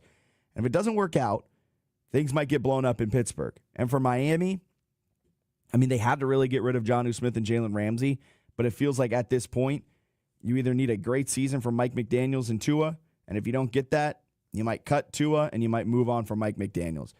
For the Steelers, Arthur Smith's offense now likely, because you got to remember, the Steelers still got Pat Freiermuth, so they're likely going to feature 2 tight ends, run a lot out of heavy formation, use Jonnu Smith in the slot, use him at wide receiver, use him at fullback, and bring out 2 tight ends a lot and try to protect Aaron Rodgers as much as they can to try and get him back to his 2021 MVP form, maybe half of his 2021 MVP form. And with DK as your wide receiver 1, you got Jonnu Smith. Their passing attack might actually be pretty good, and now you had a very good starting caliber corner/slot corner/safety. If the defense can utilize Jalen Ramsey in a good way, I mean, this defense will continue to be a top tier unit in the NFL. So I think it's safe to say Mike McDaniels is done. He's just on Life borrowed time. Yeah. Unless he can pull a complete rabbit. You got to make a Super Bowl run. Even if they get into the playoffs and they win a game, I don't think that'll save him. Really? He's got to establish himself as or establish the Dolphins as the team to beat in the AFC East. And that's never going to happen long as Josh Allen breathes. So it's unfortunate for him. Some of the things have been out of his control. Some of it has just been him just not having what it takes to I think collectively get a team over the hump. He'll go back to being an offensive coordinator. Hopefully comes back to San Francisco. I mean, you guys love scooping up your old head coaches. We had great coordinators. I know, but you brought Robert Saleh back. Yeah, you did all that. Who's absolutely phenomenal. Run 2019 back. I've said that all along. Run it back. Bring back your rush game coordinator. Yeah, run it back. Bring them all back. But for the Dolphins, they don't have an out for Tua until 2027. So when you get those situations, it's that long. Yeah, when you get those situations, it's like coach or quarterback is always going to be the coach. In that case, and Raheem Mostert had a tweet that kind of solidified what I think we all can see is some dysfunction and just weird moves by the organization as a whole. How they treat their players and whatnot. So I think the writing's on the wall for the Dolphins to be done. As far as the Steelers go, this is all in as best as they can go this year. It is crazy how all in they're going. But I don't have a problem with it if in the sense of if we're gonna go for it, we might as well commit. Like the wishy-washiness of like a Jerry Jones bothers me more than somebody that's willing to really commit to going all in. And if they fail, they fail. But at least there's a direction, right? That's fair. I just feel like they were so wishy-washy for so long that then it has set them up where this like all in is now centered around Aaron Rodgers, who just isn't that good. The statements that I saw from Arthur Smith and like what some of the the bloggers and folks who are on the beat for the Steelers, there's this assumption that Jonnu Smith is going to essentially be a de facto or hybrid wide receiver 2 for their team, and I question that for the simple fact. The Arthur Smith I know as a play caller, this isn't just last year. This is more so going back to when he was the head coach of the Atlanta Falcons.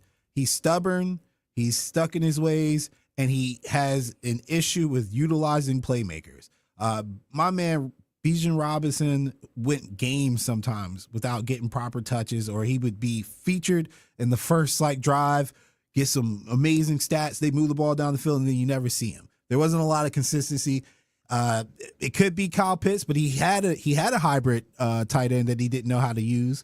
Kyle Pitts didn't do too much last year either, so maybe that was just Kyle Pitts. But even Drake London saw a dip in his production with Arthur Smith as a play caller, and it wasn't a scheme. It was him not being willing to use his playmakers. Now you've got Aaron Rodgers, who plays a certain way with a offensive coordinator who, again, he's very headstrong. I don't know how that's going to work, and I can't envision Jonnu Smith being this all around tight end that they say that he's going to be, just based off the fact that, again, there's going to be resistance between quarterback and offensive coordinator in my mind. It'll be interesting to see how Jonnu fits in with Aaron Rodgers, because Arthur Smith did get a lot out of Jonnu when he was at Tennessee. Didn't get a lot out of him when he was in Atlanta, but when Arthur Smith was the offensive coordinator at Tennessee, the last 2 seasons under him, Jonnu had 2 really solid seasons. Granted, there were nothing to necessarily write home about. It was about 400 to 450 yards of receiving for an entire season. But He was a red zone target, so maybe that's what they're going to try to do. He is a tight end that has gotten carries in the run game before. He finished 2021 with New England with 9 rushes, which is a career high. Again, nothing crazy, but about 1 every other game. So maybe you do put him at fullback, you utilize him there. Maybe Arthur Smith.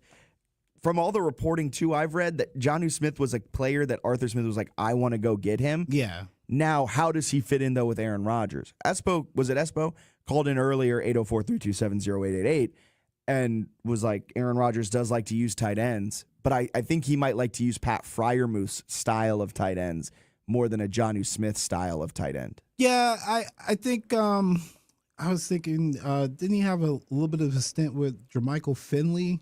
Oh, that is a deep cut. Yeah, I mean, you're going to bring up Robert Tonyan. No, you got to go a little bit back because Jonnu had some Jermichael Finley in him more so than anything that I saw.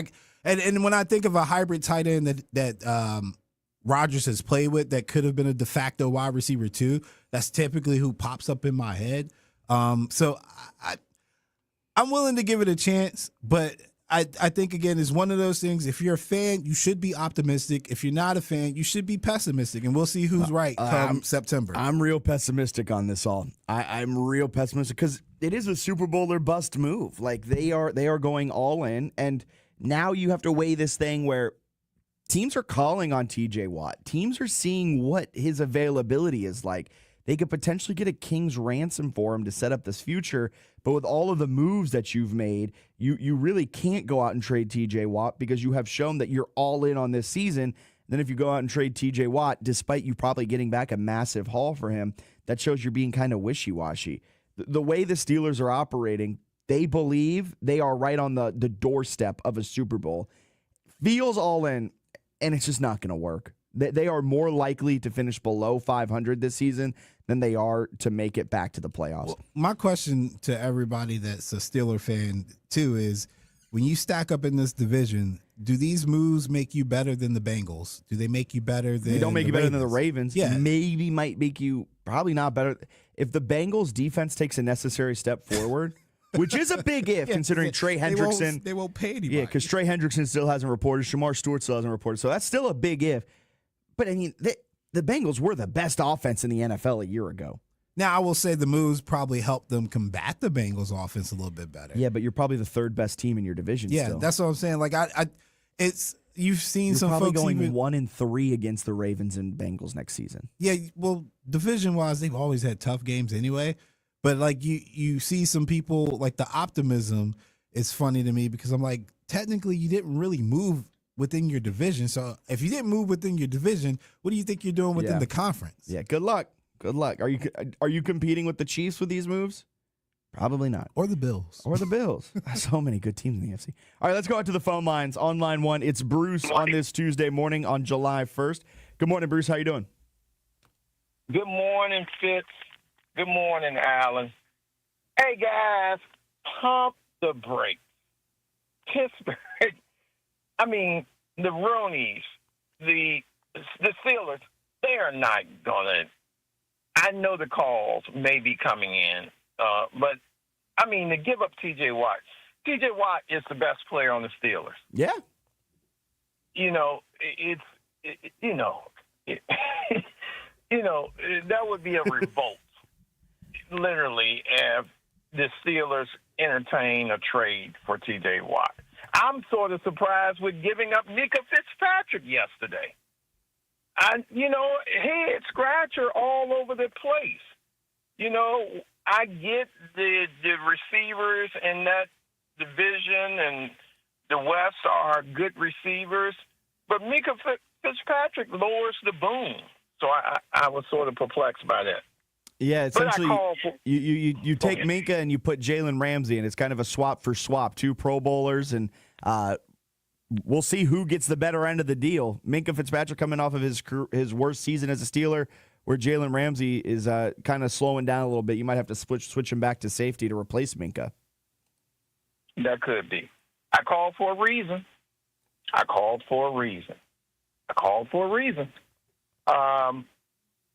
There are teams, and I know KD, there is no big splash in the pool, if you will. but there have been splashes. And we said on your show, I think you interviewed Fitz, one of your guests said, why would Boston Celtics let go some of their expiring contracts? And we saw two of them just walk out the door yesterday or last evening. Two of them. And to the same team, as a matter of fact. So people may not believe because they don't see a big name. But look at what Indiana has done. Look at what OKC has done. It is a blueprint. It is a template. And I'm going to tell you, San Antonio Spurs, oh, yes. You know, hey, we want to be in the Giannis sweepstakes, but we're going to be prepared just in the event we cannot. We're going to have perimeter play. We're going to have a backup to come off of the bench to help us. We already have some great pieces in Houston Rockets. You know, and let me say something, guys. I know y'all have downplayed what I said about the New Orleans Pelicans. I know you have. But Joe Dumars knows what he's doing in New Orleans. I know we say Looney to the Pelicans, he never was anything in Golden State, you know. He set great screens. But what if he can help with the big man in Golden State? Yeah. I still say this too, Fitz and Allen. If you got a name of Fierce, I know we may not have saw enough on the college level, but I said last week, there are two players who remind me of Mahmoud Abdul-Rauf. And those were the pick in D.C. and the pick by New Orleans. Guys, I'm not saying these teams are going to replace OKC. I'm not saying that. But what I am saying is the competition is going to be fierce. And an injury here or injury there, you could see someone step into the fold. That's what I'm saying. I like it. Thank you so much for calling in, Bruce. Have a wonderful rest of your Tuesday and talk soon. Thanks, guys. There goes Bruce. I mean, Pelicans, they went out, they signed Looney. They kind of need that to work out. They get that maturity maybe in the building, help Derek Queen, help Zion still, because Zion needs some help. Maybe that's Zion the move. needs some off-court help. I don't think Looney and him are hanging out in the same spot. You got to tell him stop eating the jambalaya, my he guy. needs to talk. He actually needs to talk to Shaq. Shaq probably could help him out. Yeah. So Pelicans, they made some good moves. The Rockets, they've closed that gap. It was a 13-game gap last season between them and the Thunder, between first and second in the Western Conference. They have closed that gap. They signed Clint Capella yesterday, Dorian Finney-Smith, trade for Kevin Durant. All they've lost was Jalen Green and Dylan Brooks. I think they have closed that gap, and the Rockets are looking fiery going into next season already. A great start to free agency for Houston. Let's go back out to the phone lines on line 2. It's Reggie. Good morning, Reggie. How you doing? Buc-ee's are the biggest gangster since Dillinger, man. Let me tell you what Buc-ee's do. I was at 95, coming down 95, man, going to Atlanta to take my wife to her family reunion. And this how gangster Buc-ee's is. From Texas all the way to South Carolina. Do you guys realize if you buy any kind of fuel, diesel or gas, they will put a $150 hold on your credit card. Did y'all know that? Whoa. Yeah, I'm bringing it real because my brother-in-law got an email from his bank and said, hey, you just got a tag for $150 on your credit card, and he just filled up at Buc-ee's. He went back in there and said, what the hell is going on? It's it's the fine print. We meant to tell you. So everybody getting fueled at Buc-ee's, you better pay cash because they're going to put a $150 hold on your card. That's number one. Number two, their chips. I stood in line for a half an hour, and my fat behind was standing there mouth-watering for some hot chip fries. They came back cold as ice. I threw them back down and said, man, I don't believe this place. So I'm with you, Jack, man. I'm upset with Buc-ee's, man. Thank you, Reggie. I'm upset. I love this. I love Even this. the little Buc-ee beaver bear, my daughter looked at it and said, Daddy, I ain't getting this from my granddaughter. No, take it back. Unbelievable, man. Buc-ee's. Don't get me started with Buc-ee's. Thank you. Unreal. I'm glad I'm not the only one, Reggie. Now, my hatred doesn't run as deep. Mine was just a lack of interest in their brisket sandwich. But I'm glad there's actual reasons to. Oh, my God.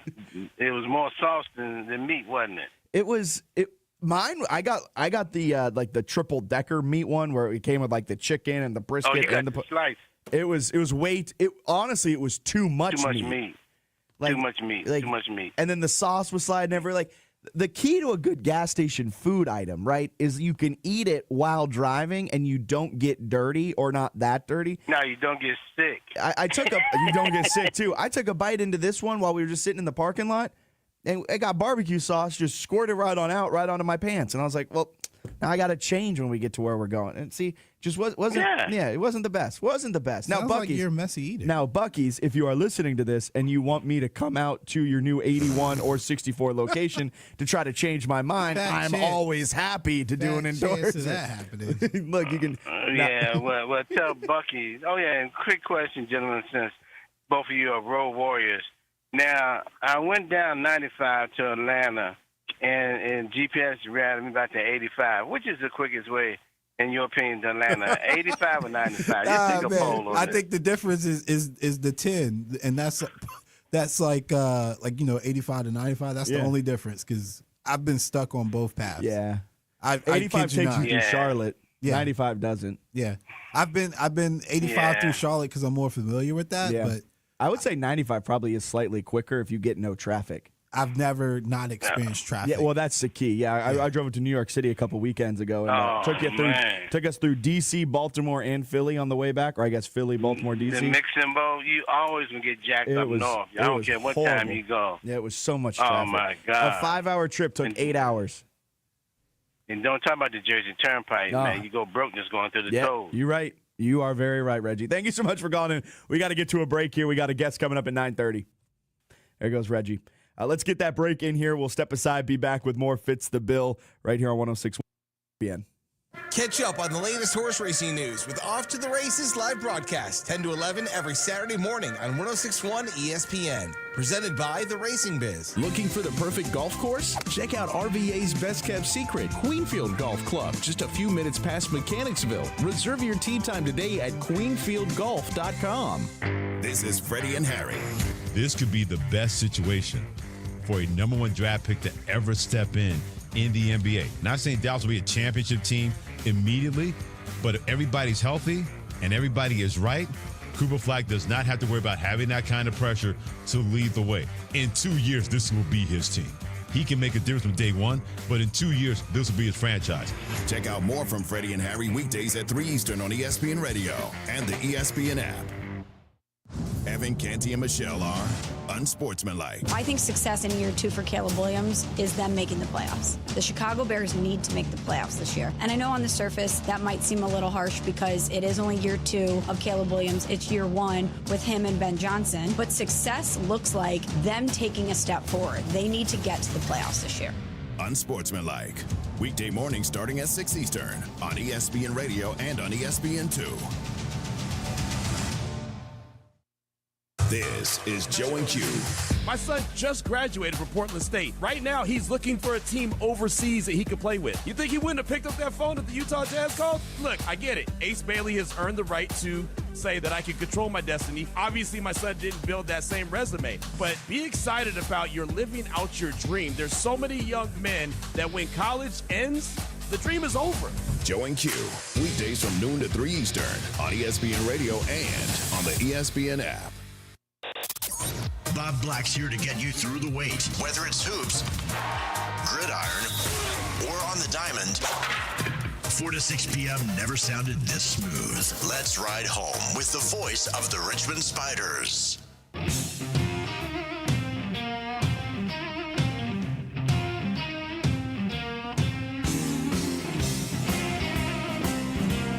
Welcome back in. Fitz the Bill on this Tuesday, July 1st morning as we kick off the new month. And we are joined now by Andrew Zolden, the host of Inside TBT and TST, the podcast. Andrew, thank you so much for taking some time out of your Tuesday to chat a little basketball tournament with us. No, thank you for having me. It's July, which means it is officially TBT season, which over here we're pretty excited about that. Yeah, we got, 18 days before tip-off, give or take a little bit? How are the preparations coming? How are you feeling about year 12 of this event? Preparations are going well. We're approaching the roster deadline, which is always exciting because you start to see some awesome names pop up. Like yesterday, we saw DJ Horn join the same team that DJ Burns is playing on, which is that dynamic duo from the NC State Final Four team a couple years ago in March Madness. So this is the time of year where like the names start popping up. We already have the bracket, and it starts to get real exciting. Any names we can be keeping an eye out, maybe be popping up here in the next couple of days? Yeah, well, in the James Madison Regional, it's kind of set there. Not a ton of names. Those big names have already come in. For the Penn State alumni, they have their team. John Harrah leading the charge, and for Shell Shock, the Maryland alumni team, they got Melo Trimble, so they're kind of set there. But across kind of the nation, there's a few like TBT legend guys who have just stuffed the stat sheet in their years, and they're signing with some new teams. So be on the lookout for that. I love it. So with the basketball tournament, with TBT, it's now in year 12. It has kind of become this cult classic each and every summer in July. People are going, and it's kind of in this almost Sahara desert of no sports really happening. You got some tennis, you got some WNBA, you got some MLB. It gives us something to root around, a tournament-style event that has $1 million waiting for the winner at the end. But what has been the key to TBT's continued success over the last 12 years?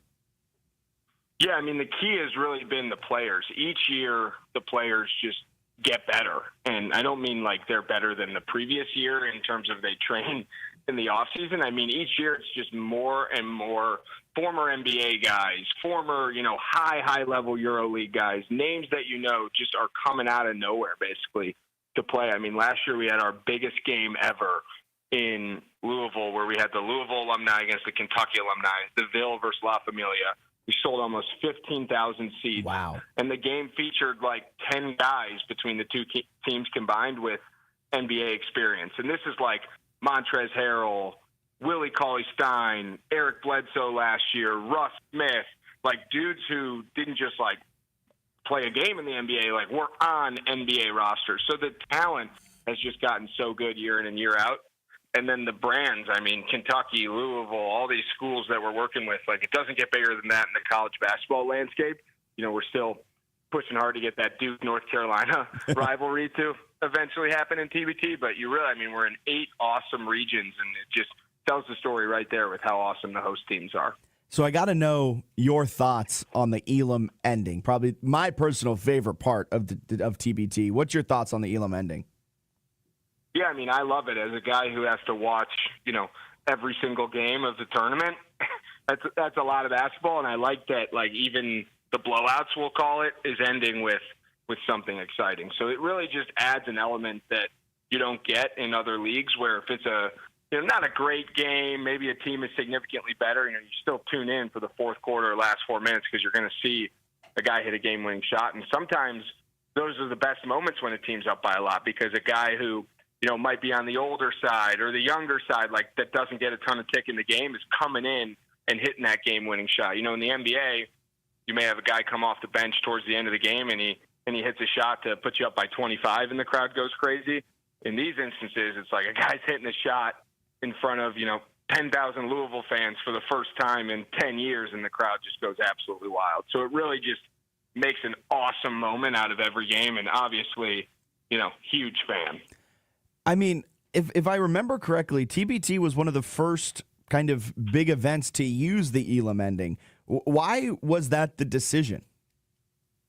Yeah, so it was the first, and it was because Nick Elam, the namesake of the Elam ending, approached the tournament and the owners and co-founders of the event and said, "Hey, this is my idea. This is what I think." And our tournament's always been about being different, being innovative. We obviously have that with our soccer tournament as well too, where every game ends on a goal.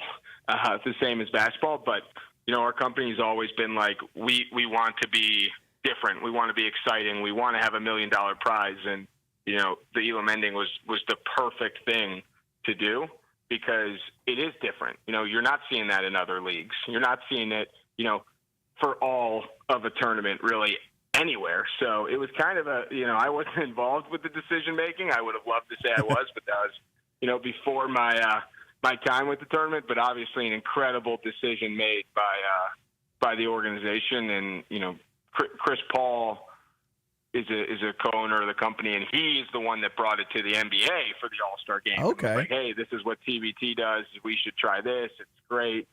So. Yeah, a lot of people think we took it from somewhere else. We actually were the originators of the Elam ending. I'm glad we could iron that out. I'm glad we could figure that out. Andrew's the host of the you Inside. can tell I'm emotional about it. Yeah, I can tell. And for good reason. It has taken the basketball world by storm. I mean, it's probably one of the more decisive ways to finish a game. I know people either absolutely love the Elam ending or they absolutely despise it. Personally, I think it's the best way to finish out a basketball game, especially a game in TBT. But here in Richmond, we have these two. I'll say one's local with Love Virginia from the Richmond Pro-Am League, and then the other local-ish team is the JMU team, Founding Fathers, both competing in Harrisonburg.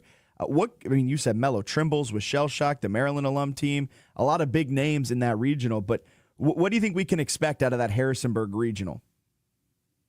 Yeah, I mean, it's a weird situation where, Founding Fathers is a host team and they've never won a game in TBT. So not only are they hosting, but they're looking to capture their first TBT win, which would be exciting. If the seeds play out how they are, you're looking at a potential Maryland alumni versus Penn State alumni in the regional final, which is, pretty dang exciting because not for any reason other than it doesn't make a ton of sense. You would never see Maryland and Penn State play in Harrisonburg, so that's kind of cool.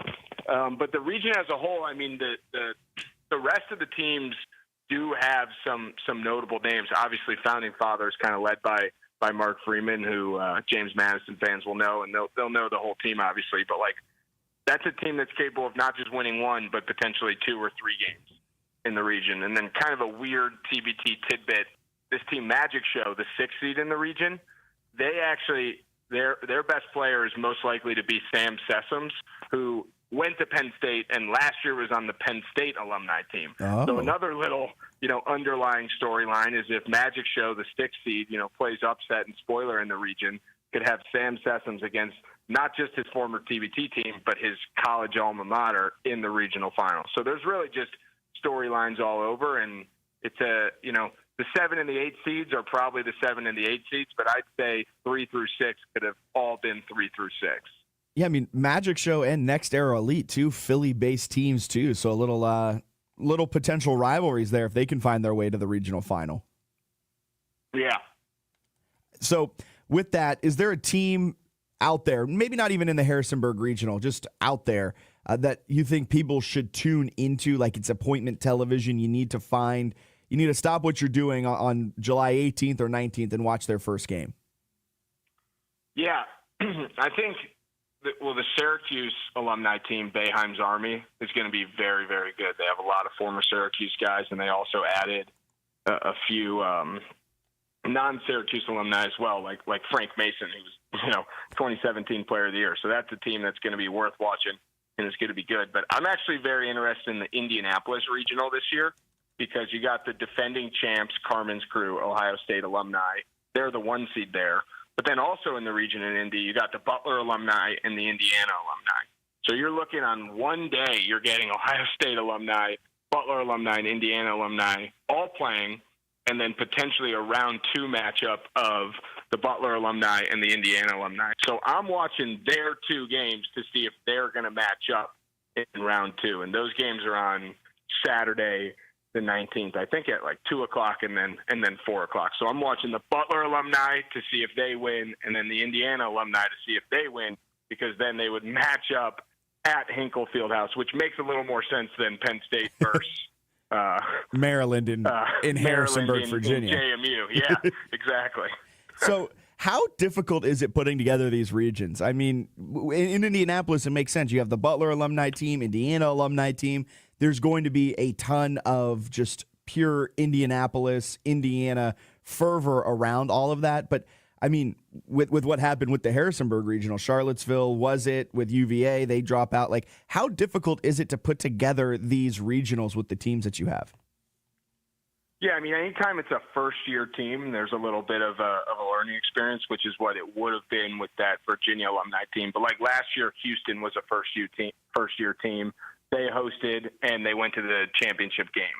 You know, so the teams who have done this before, the Wichitas, the Louisvilles, the Kentuckys, you know, Syracuse has been in TBT forever. Like, they get it and they know what they're doing. So those regions are obviously incredible because they know exactly what to do. They know how to get people in the door. But I'll say I've had a lot of conversations with the team at JMU, and they've been awesome getting this region together. You know, they jumped in. We want to do this. We want to host it. This is the team we have, and the athletic department over there has been great. So that's the biggest thing is, you know, how much the athletic departments and the schools are behind these host teams, and JMU has just been outstanding, and we're excited to be in Harrisonburg, and it's been great working with the crew. And then also, I mean, anytime you can kind of pump people up with a rivalry, they're going to get more excited. You know, we can tell the people in Louisville, hey, you know, La Familia, the Kentucky alumni, they're coming. And then you turn around and go to the Kentucky alumni, hey, the Ville, you know, they're actually hosting all the way through the championship. You guys beat them in their place last year. Are you going to be able to do it yet? You know, it's like riling up the fan bases. So it's really a collective effort from, you know, the schools, the teams, and the fan bases that just drive this thing, you know, as far as it'll go. I love it. And last question here for you. I don't know if you can necessarily fully answer. I'm not sure if you're allowed to have a little bias, but is there a team you're looking at to win it all this year? Wow. That's a great question. To win it all, I mean, the Boeheim's Army, who I mentioned, they're like really loaded, and they've won the event before. So that's kind of like my pick of the one seeds to win the whole thing. But there's some legacy TBT teams that have just been in it for a while, won it before. Team Heartfire, who's coached by LaFonso Ellis. There's just these teams in TBT that if you're watching for the first time, you're going to be like, who are they? And then you'll hear on the broadcast they have, you know, 27 all-time TBT wins or something like that. So that my gut says to go with the teams who have been here before, which is, you know, Boeheim's Army, Heartfire, and Carmen's Crew are the three teams in TBT this year that have a championship under their belt. So those are kind of my three favorites, kind of like, you know, they're the champs until beaten. Yeah.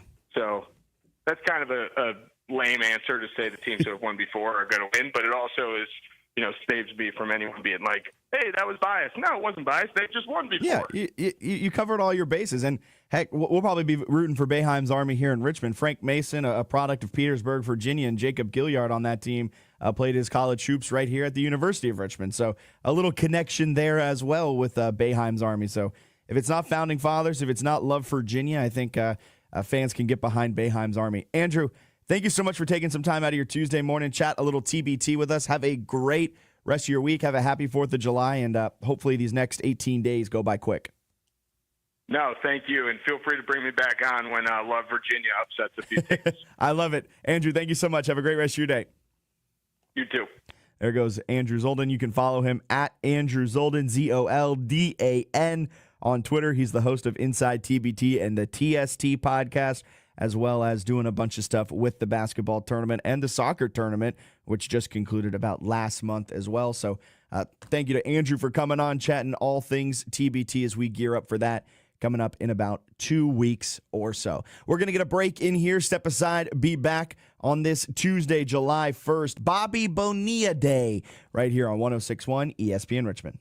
Summer is here in the RVA and soccer season is in full swing. Make your plans now for the Richmond Kickers' next home game Saturday, July 12th versus Chattanooga Red Wolves SC. It's World Football Night at City Stadium celebrating the sport of international soccer. Gates open at 6 p.m. for a 7 p.m. start, so make sure to stop by early for happy hour beverage specials and sample RVA's best variety of food trucks. Reserve your tickets today at richmondkickers.com. And don't forget, at Kickers games, dogs are always welcome. My brother-in-law died suddenly, and now my sister and her kids have to sell their home.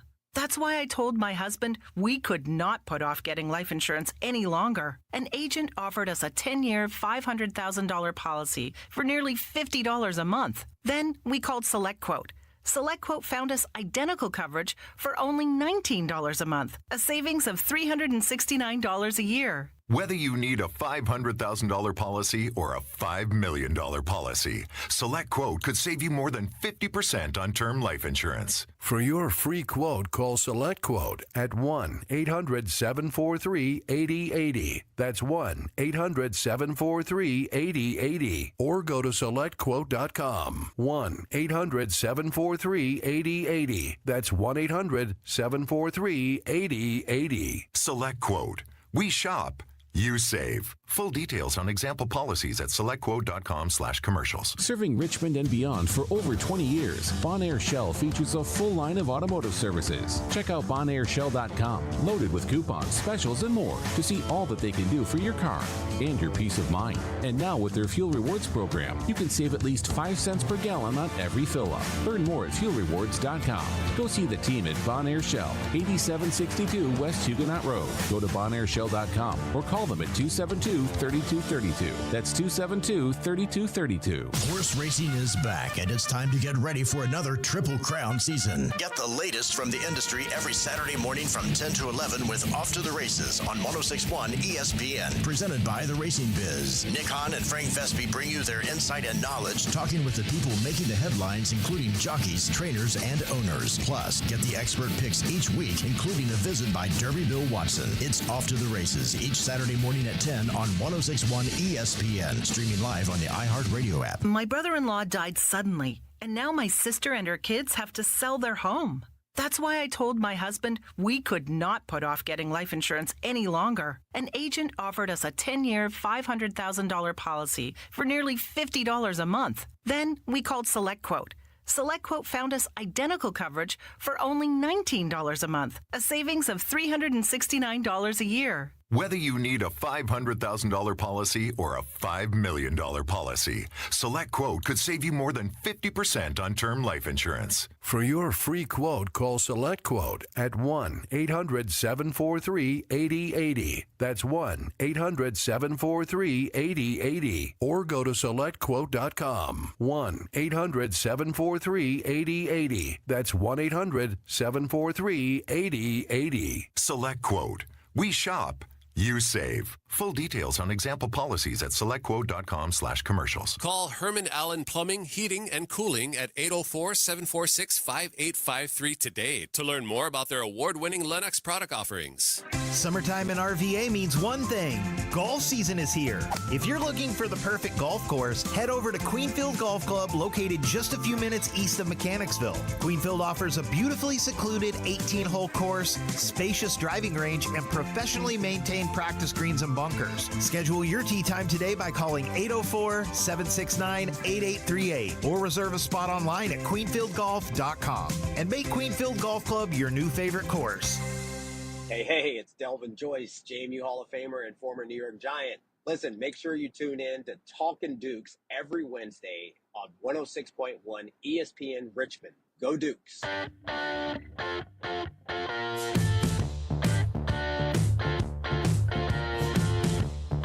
Welcome back in. Fitz the Bill rolling right along on this Tuesday, July 1st morning. I want to turn our attention a little bit to the NBA, where free agency opened yesterday, and we saw a flurry of moves come in, and the biggest takeaway from free agency had to have been that the Atlanta Hawks, and Alan, you can call me crazy here, but I truly believe the Atlanta Hawks have positioned themselves to be one of the better teams, on paper, one of the better teams in the Eastern Conference next season. I mean, the signing of Nickeil Alexander-Walker, stealing him from the Timberwolves, Although, not sure how much of it was necessarily stealing because they re-signed Julius Randle and Naz Reid. And by making those two decisions, you essentially said, we don't have enough space to re-sign Nickeil Alexander-Walker. So he goes down to Atlanta, and now they already traded for Kristaps Porzingis. You pair him with Trae Young. You have what you hope to be is your number 1 overall pick from last season, Zachary Richire. I think is how you pronounce it. It's French. Number 1 overall pick. You hope he takes a step forward. Dyson Daniels, things like that. The Atlanta Hawks, in a beaten and battered Eastern Conference, could make some noise next year. Could make some noise. I like the Atlanta Hawks. They did a lot in the first wave and pre-free agency to set them up well for having success in a beaten and battered Eastern Conference. It's like they saw what the injuries were like. They saw that they had an opportunity to take advantage of that next season.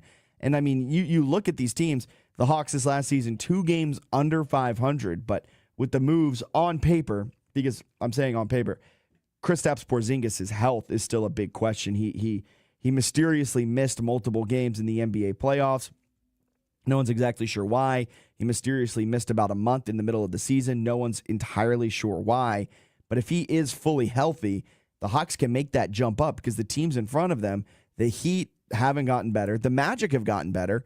Pistons have about stayed the same. The Bucks have gotten worse. Pacers have gotten worse. The Knicks don't have a head coach. The Celtics have gotten worse. So you're saying right there 4 teams that you can bring down. Hawks can find themselves in the top 5 of the Eastern Conference quite easily with the additions of Alexander Walker, Porzingis, and then pairing him with Young, Dyson Daniels, and if Zachary Richire, their number 1 overall pick from a season ago, can take that step forward, Hawks on paper look poised to be a top-end Eastern Conference team next year. Yeah, it's just hard for me to have that kind of optimism with the team that's just let me down so much. And this isn't the Trae Young era. This is even before Trae Young. Yeah, the Joe Johnson era. Yeah, the Joe Johnson era, the Paul Millsap and all those guys, man. Yeah. So, I mean, but on paper, they look pretty good. Another team that looks very good on paper, man, the Houston Rockets have done some damage this offseason. They saw that there was a wide gap between them and OKC. It was about 13-game gap, I believe, in the Western Conference between the first team in OKC and them at number 2. They've closed that gap. Now, OKC, they just won the championship. I get all of that. They still have Shea. Jalen Williams just underwent, I think, wrist surgery or hand surgery, but he's expected to be back for the start of the season. He's got plenty of time to heal. But the Thunder really haven't added anyone. Not that they have to. Again, they just won the championship. But the Rockets saw what their weaknesses were, and they went out and they addressed them. Yeah, their starting 5 is going to be interesting, though, because the Thunder can still outrun them, which would be an issue. And the Thunder, though, can outrun anyone. Yeah, and I don't think Van Fleet is the point guard you want to slow down tempo. I think he likes to play a little bit faster, too. But I have to see it on paper or see it on the court first, see how they gel. Yeah. But they did get better. Like the Rockets have gotten better. Yeah. Not just with the addition of KD, but just some of the other moves that they've made as well. I like the addition of Clint Capella. I like the addition of Dorian Finney-Smith. They're not necessarily go-to starters for him, but I mean, Finney-Smith adds some good depth at the 4. Clint Capella is an athletic vertical big who adds a lot of just versatility at the 5, because now you have Şengün there, Steven Adams. I mean, they could go ultra big and really mess with OKC, because OKC still needs another big, because outside of Hartenstein and Chet, you don't really have that much. Yeah, they could go ultra big, but they could also get shot out the gym when they do that. That's true. But Şengün's a good scoring big. So you put him at the 5. You maybe move Kevin Durant down to the 3, and you put Clint Capella at the 4. Maybe I'm being a little too optimistic. I would flip Capella it around a little bit more. And put Şengün at the 4 or Capella at the 5? Yeah, I would always keep Capella at the 5. I think there's versatility here with what the Rockets have done this offseason. But a small lineup for the Rockets would probably be Şengün at the 5, Durant at the 4, one Amen or maybe Dorian Finney-Smith at the 3. Yeah, and then their usual backcourt. And they just signed Jabari Smith Jr. to that huge deal.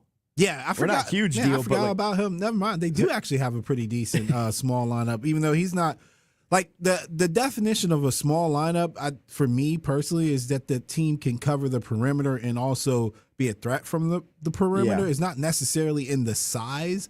I think with Draymond Green and the Warriors, small really meant small. Yeah. But I think the evolution of that particular lineup is that they put pressure on you on the perimeter. Yeah. So that I like what the Rockets have done. And now you look at the big men that are still out on the market, still some good choices. And for the Lakers, they've sat back. They've not done a lot. I'm trying to think of other teams that may need a center. There's some options out there. The Indiana Pacers have made quite a statement by not making a statement. Miles Turner is an unrestricted free agent. He can sign with anyone that he wants. Bye. And the Pacers have said bye. I mean, they had their opportunity to sign him before he hit free agency, all of this. I wonder if he was just asking for too much money. And they were like, all right, bet. Go test the market. Yeah. Then come back to us. Somebody would take him just for the defensive upside, and the fact that he can hit a 3 every 4 shots. Like 6 now. But I was going to say he's not like a premier guy. No. I hope he doesn't think he is either. I think he might think he is. I think that's why he's on the market. I think the Pacers would love to have him back, but he was asking for premier guy money. And they're like, no. Sorry, Miles. DeAndre Ayton also had that buyout with the Trailblazers. He's out on the market. Al Horford's on the market. I mean, there are some solid not great big men. When is but he going to retire? I don't know. God, I feel like every year we're like, when is Al Horford going to retire? And every year he's like, I'm running it back. And every year he's like, good. He's like a capable starter every year. How long has he been in the league? Can I guess? Yeah, I'm going to guess he was drafted in 2007. Yeah. I was right? Yeah. Let's go. Because he was part of that Florida championship team. Yeah, I know. With Joakim Noah. Yeah, Noah and Brewer. And Coach Donovan. Yeah, now Coach Donovan's declining interviews to go with the New York Knicks. Can't believe he got it. Comes full circle. But, also, he's been in the league forever. He's been in the league for a while. There's also some interesting things unfolding that have been buried with all of this free agency news. The Mavericks are like quietly getting poached over with all of their assistants. Jared Dudley was an assistant on the Dallas Mavericks. You may remember him from winning the championship as a player with the COVID bubble Lakers. He's been an assistant on Jason Kidd's staff with the Dallas Mavericks the last couple of years. The Nuggets requested and secured permission to interview him, and they have hired him away. And he's going to be the lead assistant on new head coach for Denver, David Adelman's coaching staff. And they've also hired away Dallas Mavericks assistant coach J.J. Barea. So the Mavericks have lost their lead assistant about a week and a half ago. They've now lost Jared Dudley. They've lost J.J. Barea. I do not know what's happening with Dallas, but this makes me do the Windhorse finger-pointing meme, where either Jason Kidd might be going to the Knicks, or they just have zero faith in Jason Kidd, and this might be his last year, and people are getting out ahead of that. I mean, that's weird, right? It's weird that you've lost 3 top-end assistants in one offseason. It's weird. Even more weird is that you would have this kind of turmoil behind the scenes when you bring in a Cooper Flag and have the opportunity to change your fortunes. Like, just get out your own way, man. But Nico Harrison said this was always the plan and to trust the process. Yeah. Nico Harrison can go somewhere with that. Yeah, I'm not a Nico fan. I'm not a Nico fan, and I'm also not a fan of like getting somebody as talented as Cooper Flag and not giving him stability. Yeah, like, and that's across any sport, man. Like, the number one killer of rookies and potential is instability. Look at Caleb Williams last year. Yeah. Your favorite coach, Matt Eberflus. He was so bad. He really set Caleb Williams up for success, so much so that he said you can watch film by yourself. And it seems like that's what Cooper Flag's walking into. Jason Kidd seems like he's not happy in Dallas. Half of the assistants have now gone. I mean, the assistant they lost a week and a half ago was their defensive coordinator. And Jason Kidd had essentially wiped his hands clean of all things defense and just gave it to this assistant coach. And this assistant coach is now, where did he get hired off to? He's the lead assistant somewhere. I forget where he got hired off to. But he leaves. And now Jason Kidd is trying to figure out what he's doing with his staff. Jared Dudley leaves, another assistant. J.J. Barea leaves. And now Jason Kidd is sitting there like, what are we to do? Why am I losing all my assistants? Maybe he's telling him to leave. Maybe that it just shows that there's a lot of stuff happening behind the scenes in Dallas that we are not privy to. And I think it all started with the Luka trade. I think that pitted the coaching staff against the front office. And we're seeing the fallout of that now. Yeah, like I said, about a day or so ago, where it was reported that Jason Kidd wasn't even sure of his status with the organization, which is strange. Nico Harrison has done a lot of damage to the Mavericks. Let's see if they can get out of this tailspin. It's going to be a tough tailspin to find themselves out of. But good luck to them. Good luck. All those to the takes Dallas about Mavericks. This being like the perfect situation for a rookie to come into. I mean, it goes out the window if again, you don't have organizational stability. Like, that is so important. That is the number one thing to a successful organization. And that's why the Pittsburgh Steelers have been so good for so long by having an above 500 record.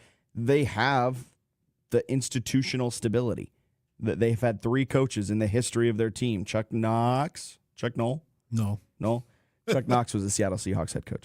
Chuck Noll into Bill Cowher into Mike Tomlin.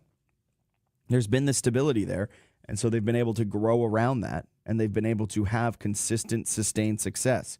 And then you look at teams like the Snyder-led Washington football team / Commanders / Redskins, and they just did not have the institutional stability, and they were bad every year. The Cleveland Browns don't have that stability, so they're bad every year with one random good year scattered in there.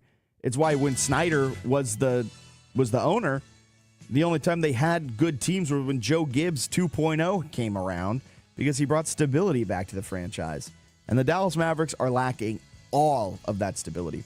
All right, that'll do it for Fitz the Bill on this Tuesday morning. We'll be back tomorrow. Just putting it out on the radar, there will be no show on Friday for the 4th of July, so mark your calendars. No Fitz the Bill on Friday. On Thursday, we're kicking off the long holiday weekend down at Ashton Creek Vineyard from 4 until 6 on Thursday. So come on, hang out. We'll be doing some happy hour stuff. We'll be tasting some delicious Virginia wine. Swing by, say hi, 4 to 6 p.m. this Thursday. And then, we got Clinton Friends next, then Joe and Q, and then Matt Josephs will take you home with the border-to-border version of the Sports Huddle from 4 until 6, because Bob's out, so Matt will have you from 4 until 6. Talk to you tomorrow. Your home for Richmond Spiders athletics all year round. W291CL Lakeside Richmond. WURV HD2 Richmond. We are 106.1 ESPN.